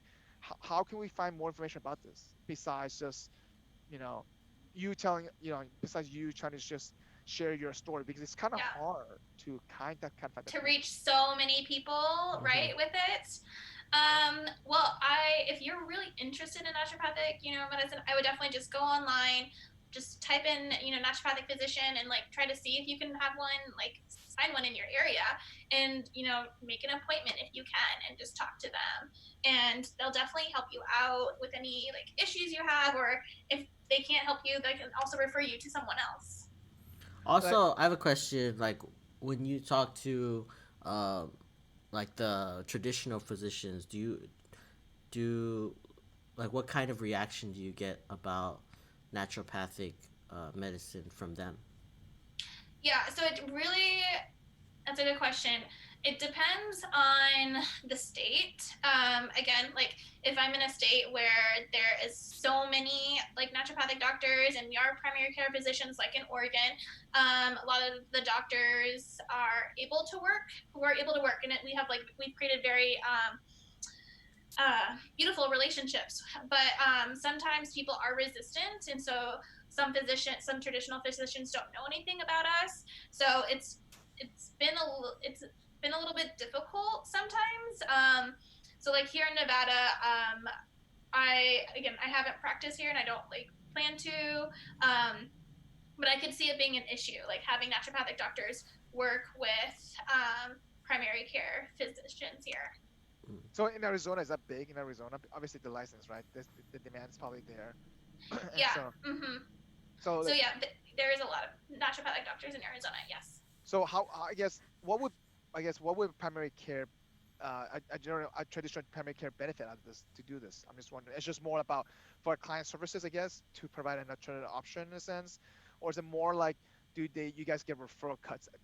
Do they get referral cuts out of that? I'm just wondering. Or How does does it that work? like just make sense, right? Like some like having someone look at your whole body versus just a specific thing, it might just be make more Yeah. sense. Yeah. So are you talking about like a integrative clinic where you have like a MD and then like a chiropractor and then like a naturopathic doctor? Is that what Yeah. you're kind of asking about? Yeah. Like, what's Because the benefit? well, something that it's more like about why would a traditional primary care Yeah. refer to you, right? Yeah. Because Oh, okay. do they have a kickback to that or refer? I mean, I'm just wondering how does that work in Arizona? No, I don't like. Maybe I haven't actually Yeah. gone that far along in my career to I guess talk to that part so much. But Let yeah, us know. definitely refer. Yeah, just like a week so far in my doctor career. There you go. But usually, yeah, referrals are very like good. Like especially I know we would also refer to like lots of chiropractors too, or occupational therapists. So I think it's just helpful to provide that option for the patient. Because pharmaceuticals can only do so much. That's true. So Yeah. you give them if you give them so many options to choose from, you don't want to overwhelm them, obviously, but patients are going to comply. Mm. And you're right. And I think having that, I tend to at least look for option B and option C just to compare, right? Even Mm-hmm. sometimes I even ask another, alternative doctor, say, hey, does this make sense? Because to get a second opinion. Yeah. So, building, I obviously building that relationship with that same circle because ultimately, that patient, if you're a smart patient, you will question stuff. And for you, Mm-hmm. you like that challenge Yeah. because also make sure that you're doing your job correctly as well. For it doesn't justice. That's what it is. So Mm-hmm. and then, so now I guess for me in a sense like I guess so. Do you guys recommend any kind of like are you guys allowed to I guess well you probably are though but like to Mm-hmm. open like what's called like hey here's a prescription thing take or Like write is it more like prescriptions. yeah to write prescription things like that like for different herbs and stuff like that? I'm just wondering how does that work? Yeah. So again, state dependent. Yeah, let's say Arizona, right? It's licensed and Yeah. So, and then it has actually the widest scope of practice. We actually, in Arizona at the school at SCNM, they also learn about Chinese medicine too. And so some of naturopathic physicians can actually do acupuncture and, oh really nice. mhm, yeah. And they know how to cut. I've done it to myself too. Can you see? Yeah, I Oh see yeah it. I saw that nice. when you came on. Yeah. It's Oh not just a bruise. so you guys did the heating cup thing. Mm-hmm. Yeah, you can do the Nice. suction one or the heating one. Nice. But so I guess, sorry, what was your question again? No, it's more like I mean, so you guys allowed to pretty much to do prescription then, pretty much. Yeah, we can write prescriptions like if you come in and you have like an infection, I think it's like bacteria based, then I can write a antibiotic prescription for you. And then for like herbs, Yeah, it's not, you don't necessarily need that prescription pad to write. I would just really just write directions. Like, or if I have my own clinic, I'd probably want to have botanicals on hand, and I would make it the tincture in my office for them. Gotcha. Mm. That makes sense. So, I'm curious now. What is your long-term goal with this? Do you want to have your own clinic? Yeah, I would love to have my own clinic. I really want to focus on pediatrics and family medicine. And so, and I actually got my certificate at NUNM for, but not with, along with my doctorate degree, natural childbirth. So I really do love like pregnancy and working with kids and just the whole family. And when you work with kids, you know, you're gonna end up seeing the mom and the dad and Of course. the caregiver or whoever, because they Yeah. want to just come to one doctor. They're not gonna want to like go to a bunch of doctors. It's just easier. Yeah, of course. And because you get the whole family all once, which makes Yeah. sense. Yeah. And then you know their whole picture too. You're not just looking at that patient, Mm-hmm. which is a good thing to have too. But Or you're also the whole family lifestyle. pretty much. Family Yeah, history is mhm. important, right? Oh, family history too as oh well. so much, yeah. Yeah. So understanding that too is really helpful. So yeah, I want to open my practice one day, hopefully with a couple colleagues or so, and yeah, just have like a fun like environment. Chelsey, you I should- never wanted. What? Go ahead. What is Oh, it? I just said I never wanted to work in a hospital. That's never has been Oh. my plan or idea. I just owning my own clinic and has always been like the idea. Chelsey, have you ever seen this guy on YouTube called Dr. Mike? He's No. like a Who is he? he's like a doctor, and like Yes. he like does all these like medical YouTube videos, right? Like, so, and he's like Uh-huh. super popular now on This is what you should YouTube. do, Chelsea. You So should I'm do like, that. you should do something like that. Just like Yes. start up a YouTube Or even on channel. Just TikTok. like, Oh gosh, I can't do TikTok. I don't know about- can't dance. I don't know about Oh, medical. it's not about dancing though. I but don't it's know like- about medical TikTok, but like YouTube like is a Some good people are. I know lots of people that are doing medical TikTok. Really. medical Uh TikTok. huh. Yeah, some of my It's colleagues just are for doing knowledge. it. It's for awareness, to be honest. So why not? It's a Mm. fun, quick way to get people involved and just know the Yeah. quick facts. Yeah. Yeah, quick, just to have a quick awareness, quick facts, and that now it makes them question their primary care policy, to be honest, and that's Yeah. what you want. You want to get them challenged, to be honest. Yeah. Yeah. Yeah. You You should. want to ask those questions. Don't feel bad, Yeah. being, why am I having to take this medication? Like, why am I having to get this lab work done? Like, you want to challenge them, and it's good to do it. Yeah, there's a couple medical YouTubers. They just like doctors who go on. I think one is a gynecologist, and she talks about like, I don't know, like gynecologist stuff. I don't know. I don't really watch Women it. stuff. Yeah, I don't know, women stuff. And then there's Dr. Mike. There's a couple other ones. There's a couple guys who like follow the NBA, and then they'll every time there's someone got Injury. hurt, Yeah. then they'll discuss like the injury and stuff like that. Like, So Yeah, That's a I've heard about yeah. those. Yeah. yeah, so like I definitely think you could like start up a naturopathic channel and just like discuss all of the different techniques and stuff that you use. Anything Yeah, that, yeah. That's definitely something I've been thinking about doing. It's in the Like for example, right? What's the benefit of cupping? Most people don't know that. Like I bet you Robert doesn't know that.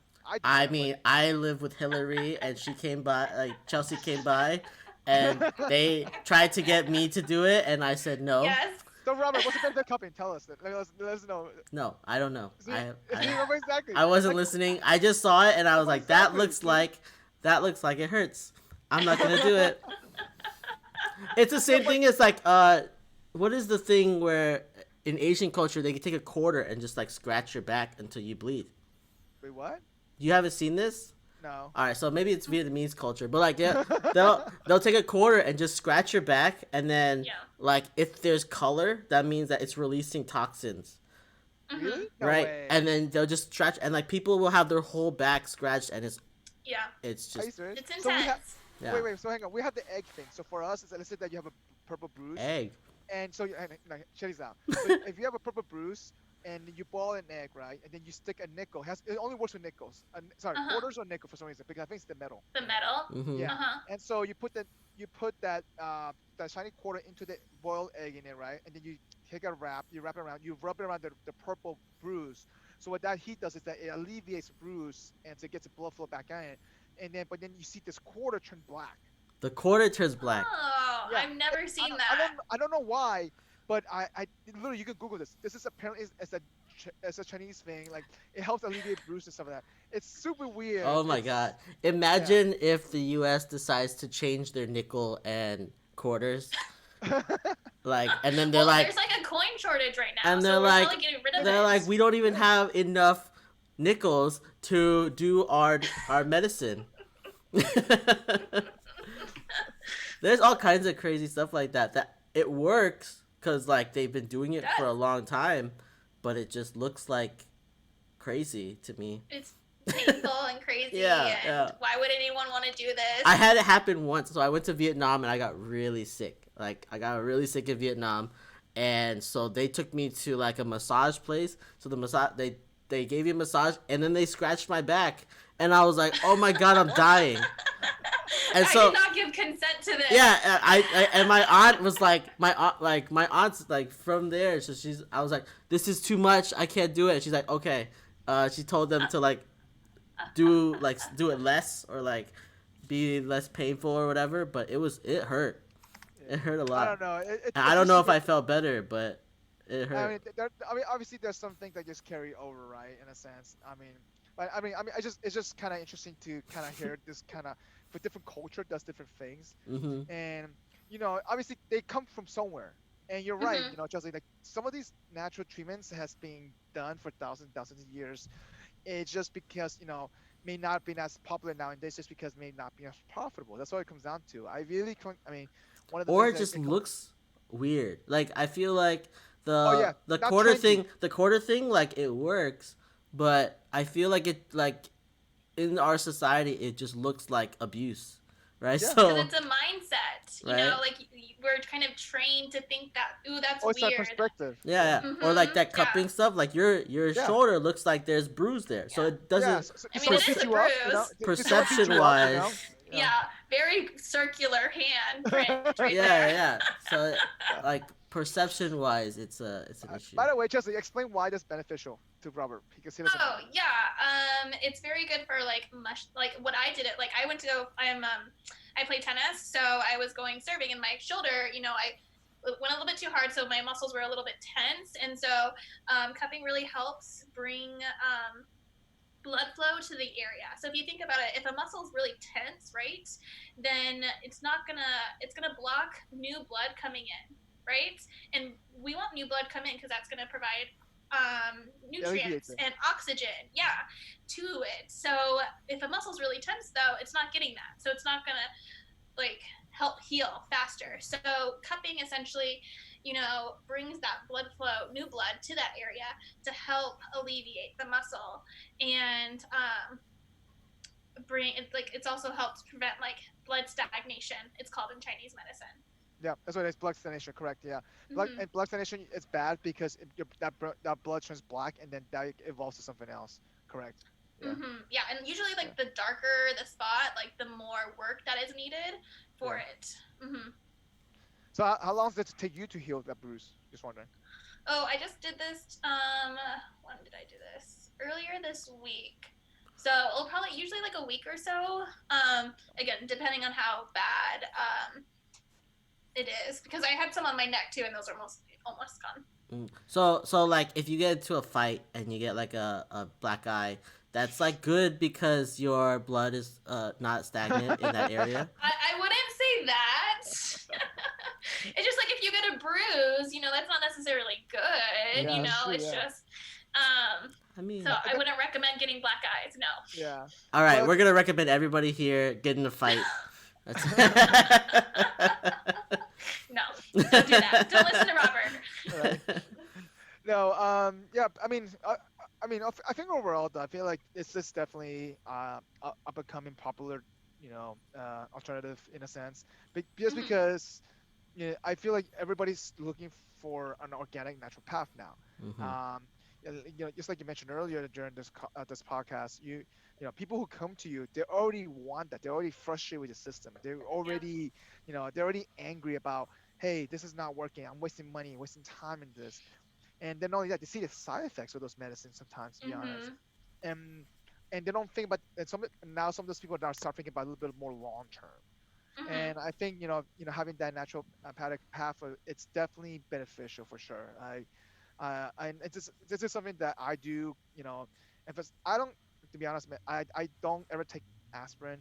If I have Yeah. a headache, I try to find a natural way to do it. I try to take the tea. I try to do it. Mm-hmm. Um, and let's say I'm dying, okay, then give me something, right? Yeah.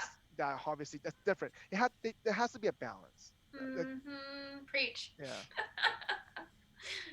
And then it's not necessarily one way is better than another way. It just comes down to like everybody's different, and everyone diagnoses stuff differently, and they have different lifestyle. That's what it comes down to. Mm-hmm. Yeah, it's just providing people with more options when it comes to their health. If someone wants to choose, the pharmaceutical route, then of course I'm gonna write them, something. But if they the aspirin for their headache, but if they want to do something more natural, like hydrotherapy or botanicals or homeopathy, I am willing to work with them and do that. And then if it doesn't go away, we can always go back to the pharmaceutical. Yeah, that's true. Sounds good. Yeah, I completely agree. All Yeah. right, so if you were to give somebody I guess a recommendation to open up the mind awareness, what kind of message you want to deliver to somebody? I'm just curious, like to our listeners. To open awareness about Yeah, naturopathic medicine. yeah, to bring awareness. Sorry, not to open, to bring awareness. Oh, how to bring awareness to naturopathic medicine? Yeah. I that's I would honestly just do your research. When the stranger who I met talked to me about it, I just Googled it and I was reading books about it. And so I think just informing yourself, I think it would be a great, or even check out naturopathic doctors on Instagram. There's lots of people you can follow, and Dr. Chelsey. they provide lots of great contact. Yeah, follow Dr. Chelsey. Yep. Yes, it's a work in progress right now. I haven't posted anything, but I will. So follow me.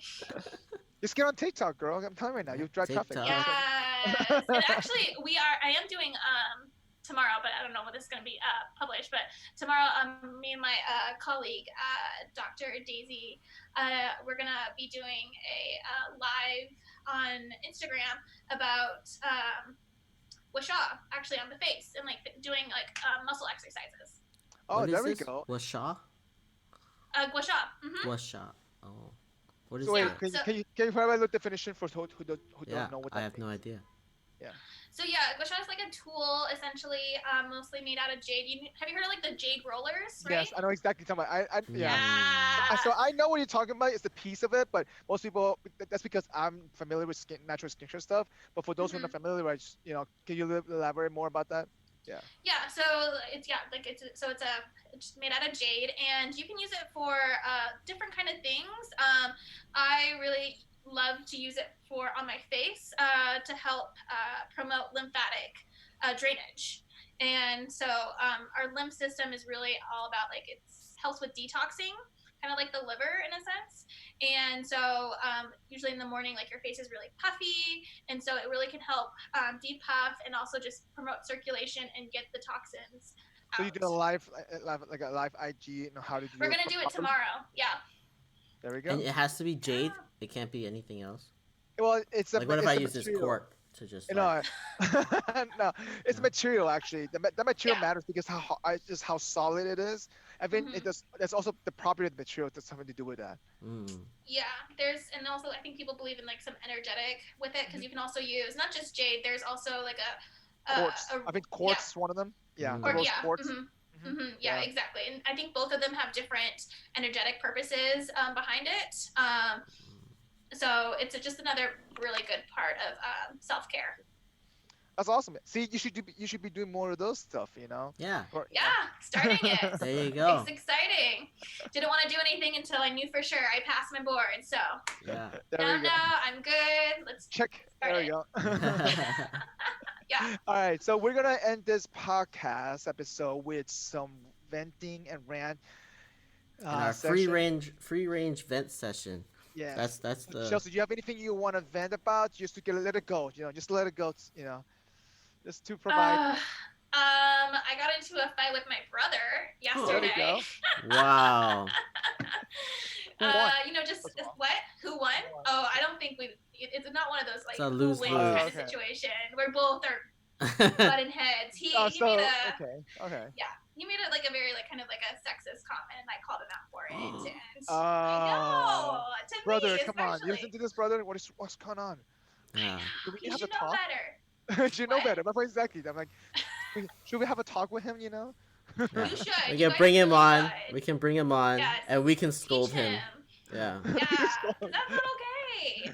It was funny because we were talking about a text message, Yeah. and the person in the text message was basically listing off reasons why they were upset, Yeah. and he's like, "Oh, that's totally a woman thing," and I'm like, "What?" Providing evidence for that's a woman thing. That's totally a Or woman evidence. thing. I'm gonna agree with him there. Giving Yeah, I know, evidence, right? definitely a I know, woman right? thing. Guys just go off the cuff. They don't care. Yeah, that's true. It's probably like a natural reaction in a sense. I don't think he. Yeah, I meant it. think so. Yeah. So. You don't know him, so Mm. Wait, is he older or younger than you? he's 11 months younger than me. Okay. So see, forgive him. So he's younger. You know.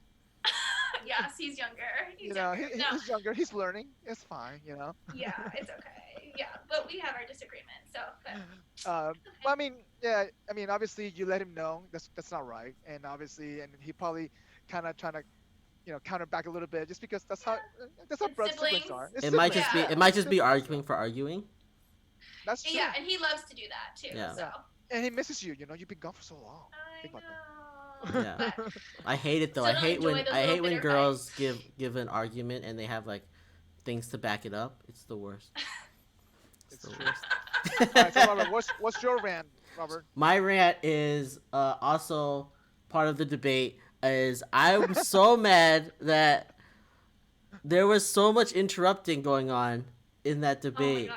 Like it was the worst. I want them to like in the middle of the debate. I was like, I wish there was a Just mute mute them? button. Yes, is there no mute button? I like No. of course they not. can turn off the mics. Like Yeah, they that's can. part of the But sound the host people. The host does not have control of that. I know, You but they could have halfway through just been like, "All right, we're gonna mute. You're gonna mute your mic when you're not. It's not your turn. Like, let the other person talk." But it just and it was on both sides. It wasn't like Trump or Biden. It was both of them. Yeah. It was they were Yeah. both arguing over each other. It was the worst I'm thing. glad I did not waste my time to watch that because I was actually just sitting out there just watching the stars. I was like, peacefulness. Oh, That's like Beautiful. so much Love better. that. Like you had such a better time than anybody else You in the didn't miss country. anything. That's what Yeah. I was told. Yeah, I was like, you know what? Did I miss anything? He's like, nah, you didn't miss anything. I'm glad. I was like, I had no reception at all that time. I was like, you know what? I'm Yeah. glad. Yeah, I had Oh, what wow. one of my friends who posted and was like, "Oh, it was there was like there was no winner Yeah. in the debate. There was only one loser and it was like the American people." And I was like, "This Oh, is yeah. exactly It's true. the sentiment that I had as well." It was just such a Yeah. horrible debate. All right, so my rant is Yeah. based on my road trip. I encountered this multiple times as I'm driving, and so Mm. I'm going like a little bit above the speed limit, 10 over a little bit, right? Police, But please how- come how- and check him. Popo. Fine, good luck finding my car. I switch car every state. License He plate switches and license everything. plates every state he goes to. Yeah, but okay, so there's always somebody get close behind me, right? And like they're riding on my ass, and I'm Mhm. like, they want to pass. I'm like, dude, I'm going 10 to 15 miles over, so I let them pass, right? So I go with the right lane, and I let them pass, and they go over 100, whatever it is, right? And then I get back to my left lane. I'm still going faster than the right lane, and then the same guy, like I guess I encountered this twice already, and the same guy kind of like comes back because I guess he stopped at rest stop and came back behind me, and he's riding my ass again. I'm like, are you freaking kidding me? And like it's the same truck. I recognize the same exact truck. I recognize the same exact, I guess, tag thing, right? I'm like, Uh-huh. I'm not gonna let him pass. I'm gonna check brake him to get him around my ass. Oh my God, Mike, Yeah. that is not the solution I was here. like, no, I'm like, no, you're not gonna do that to me again. I'm like, no. So I check brake and he finally gets on my ass a little bit, but then he goes next to me, Mhm. and Uh-huh. so the right car clears. So he goes next to me and looks at me. I'm like, hey, what's up?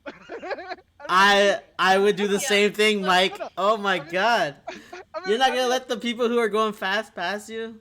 But I'm going fast already. Keep that in mind. Like I'm going already. Yeah. Like, No, but like 40 it's not up to you to like you don't- determine how fast but they're you don't going. go up. but you don't go up to somebody's ass and ride them, for like 5 minutes straight. They do I that, mean, right? sometimes you do to get them out of the way. So The first time that happened, you moved out of the way, let him yeah. pass. So But second maybe time, he was just like he needs that encouragement. no, but I'm like, you know what? No. So you know what? So I check brake him. He stares at me. So he moves to finally the right car clears, and he goes next to me, and he looks at me. I'm like, What did he do? nothing. He just pulled off. I'm like, But you like he didn't give you a look or anything? no, Like he just He did stared give at her a me. look. Yeah, he's just okay. look, just stare at me. But I'm like, what the heck? And so so I'm on the right lane, and uh-huh. so now this is like I think coming from Sedona to Austin. I'm in the right lane. I'm going fast in the right lane already. And then somebody goes behind me on the right lane. I'm like, yeah, dude, you can just take the left lane past me. Oh, that's stupid. Like, I don't like that. That's Yeah. just stupid there. I'm like, he gets behind my ass. In the right lane, like you're in the not right supposed to be lane, going And fast you're not anyway. supposed, yeah, one point exact, but I'm already going fast already. And so I check brake him, and I'm like, get off my ass, I like that and Mike then- just check breaks just to Yeah. teach a lesson. But then that could backfire on you. But, So bad. And it would be his fault though, hitting me. But it's still like, But you could who get cares? hurt. You could get hurt. His but- insurance but- could be horrible, and then you don't get paid Or out. it could be a hit and run. Yeah, Yeah, I can hit and run. That's fine. But I think it did though. that's fine. He's like, I'm okay as long as he learns his lesson. But I just get annoyed when the people get behind me. that Yeah, but close drivers- every time. Yeah. People drive No. crazy all over, and I think it was funny because I think it was like Sean who was like, we were in Florida. He's like, oh, Florida drivers are horrible. Then he moved to Baltimore. He's like, oh, Baltimore drivers are horrible. Then he moves Florida to drivers like, are horrible though. Florida drivers are horrible though, for sure. California drivers are worse. no, Okay, everywhere he moves, like those drivers are horrible. I feel like just everybody's a bad driver Yeah. in general. Well, so I do notice though. Let me tell you, two different type of drivers, at least from LA and Miami. Okay, so LA drivers are just assholes. Period. They're just aggressive asshole. What Okay. does They that don't mean? care, right? They don't care. They don't care. Yeah. But however, the Miami drivers are just annoying, assholes because they go at you, flick at you, and then they do they go above and beyond. Miami is like the hyper aggressive drivers. Yes. I've never seen anyone so Correct. hyper aggressive Yeah. as So Miami they drivers. purposely are doing that to you. Correct. Purposely just doing that for. I literally, it's Mhm. just annoying as hell out. of me. Going out of their way just to. So which state love has that. been like good drivers, Mike? Yeah. Like you said from Nevada. Sedona, Actually, Nevada has been fine. Nevada Yeah, was. Nevada- I was, Yeah, I it was was in okay. Vegas. I was in Vegas for 2 days. I went to Red Rock, and it was okay. Oh, you did? Nice. It was Uh-huh. kind of empty. I was okay with that. All right. It's Yeah. also Nevada just has basically like as a major city like it's just Vegas too, so you're not really Just driving one. through. Yeah, you're much. driving. Correct. Yeah, I'm not driving through. So but I didn't get the people that just running on my ass about it. Yeah, yeah. I've never really experienced that much here. The people will drive super fast Well, and they'll in just go Texas- around you. So today I was driving through Texas. Like there's like 5 pickup trucks that was behind my ass the whole time. I was like, no, fuck this. I'm gonna stand next to the next car, make him Check hold. I hold brake. the, Oh. No, I didn't check brake. I held the same speed as the car next to me. Okay? and then my friend Ryan next to me said, "What are you doing?" I'm like, "No, I'm just having fun." I like this. I like that you want to teach people lessons. When I'm driving, I'm like, do whatever the hell you want, just don't bother me, right? And them being behind me, I'll just move out of the way, let them go. Like I'm very like I don't get road rage, I don't get any of that, just because I'm like I don't. But do you give a consider this shit. road rage though for me? That is road rage. Yeah. Me being road rage though. Yeah. But I'm not. Yeah. You Like, I check don't you wanna be you the- check breaking was like you being upset with them, and that upsetness is road rage. Yeah. Even- I it's would not not like be a- in a car with you, Mike. it's like at all. a- But even though the cause though is a road rage. No, it's a spectrum, right? So like you might be lower on the road rage spectrum, but you were in the road rage, and I try to stay low, like try to stay not angry at all at any other drivers. Okay, then so you consider that me going the same speed as the car next to me, even though both Yeah, speeds- because it was a revenge thing, right? Like it wasn't like you were Well- just driving like that. Well, so the guy literally literally was on my ass half of the time, like Mhm. literally. Uh-huh. I already moved from right lane to left lane. Sorry, left lane to right lane, and then he passed me. He moved back to the right lane, Hmm. and then this is in Texas. This is this is just today, And so now he moved back to the right lane. So then I'm moving right lane to left lane because he was going slow. So I moved him. And then he did the same thing, just follow my ass again. I'm like, he purposely just waited for me to pass him again, Maybe he just to follow me. maybe he's trying to. Maybe he's bored. Yeah. Maybe he wants a friend. I don't know. There's but a driving it's friend. weird. But like the fact that you got mad at it is pretty. Like you need to like Well, I got annoyed. Tranquila. Do some tranquila. four square breathing. Well, I got annoyed at it, right? Yeah, And yeah. so I went to the following car next to me. I just had the same speed for like a minute. You know what? And I was like, I'm just gonna do it just because I could do it. You know? Yeah. but then again, and then I let him pass, and this guy literally just went in front of me again into the right lane. I'm like, Maybe he just wanted to mess with you. That's what it was. Some Maybe. people I don't just know. want to mess. Maybe. I'm in a minivan with full stuff, so probably I don't know. I know. Yeah. That's Like this weird. minivan, we're gonna mess with him. Anyway, that's my frustration for the week. I'd be frustrated. I hope you have a more tranquil drive the rest of the way. Yeah, I got My- 9 hours back to Florida. Let me tell you, Florida's gonna be fun. What are you doing in Florida then? Just hanging out? He's moving No, back. I'm moving back. Oh, to you LA. are? Yeah, I'm moving back to LA to Orlando. Yeah. Oh. I'm sad That should leaving be LA. fun. No, I'm sad leaving LA though. Oh, yeah. I miss LA. So just we'll see how long I'm gonna be out there for. Just until things calm down a little bit more. So we'll see how everything goes. Hmm. I don't have to travel for work, so that's why. To be honest. Oh, okay. It's also cool. cheaper, right? Like LA Yeah. is like there's nothing open, so like it's hard to justify. It's like me. Justify. It's me justifying being in San Francisco, right? Like Mm-hmm. it's just because I love it, but there's nothing to do. Like there's nothing to Well, do. but that's why So you see the exodus, right? The exit of California. yeah. It's huge and it's real. So. Mm-hmm. Well, with all the fires too, like it's. Oh yeah. The fire's been bad this year. Really Bad, yeah. Yeah, Mhm. I heard people seeing a lot of red skies, especially in SF there. That's true. The Red Sky Day was scary. It was a Like scary day. doomsday. I thought Yeah, it was. you're right there. I Robert, thought like, I thought it was end of days. I was texting friends and being like, did you make it? Are you still here? Because if you're here, then Jesus didn't come back yet. Like it's impossible. So I was like texting people to see if they respond, and I'm like, okay, if these guys are here, maybe it's okay that Jesus came and took everyone because my friends are here. if my friends are here, it's cool. I mean, end of days will be Whatever. okay. We'll have a good time. But like, We'll yeah, party it up in San Fran. it really was like scary. Like I was like, oh shit, like, this is the end. Like we're done. We're done. Yeah. Doomsday's GG. here.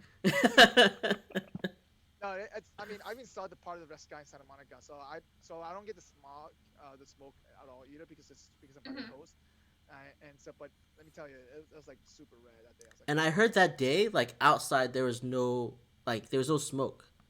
Like you didn't smell smoke. You only saw Really? the red sky. Yeah. so you guys didn't smell smoke. It was a weird thing. Like like you didn't smell any smoke. It was like the air quality was good, but it was just the sky was red Maybe it was blowing Wow. different all directions. day. Huh? Maybe the wind was blowing different. Yeah, directions. outside the bay it was bad, but like in the Uh-huh. San Francisco, it was okay, and it was just red sky, and you're like we're all gonna die. Like, it was Well, I'm glad you're safe, Robert.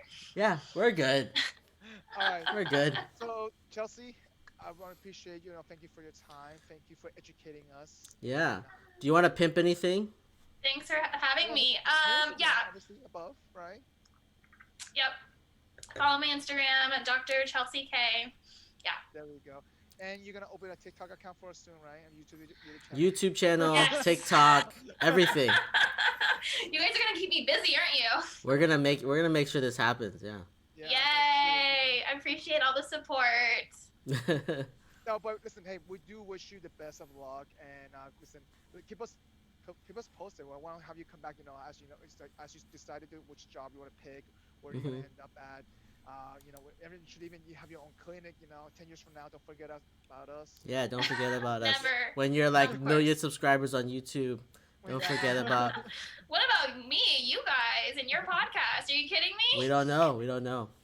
No, We're doing this for fun. Yeah. We wanna No, this is make such a great opportunity, like to have people on and just talk about their experiences and even their passions. It's like Yeah. amazing. Yeah. Yeah, I for sure I can see your passion behind this. And Aw. not only you practice it, you walk it, you do it, and everything behind it. And that's just why I think your story is worth sharing. That's something you should push for your YouTube channel. You should push for your Instagram, because I feel like that's, I mean, you know this. People are looking for this, right? Yeah. So you just gotta talk to them. That's pretty much what it comes down to. So. Yeah. Yay! No, thanks.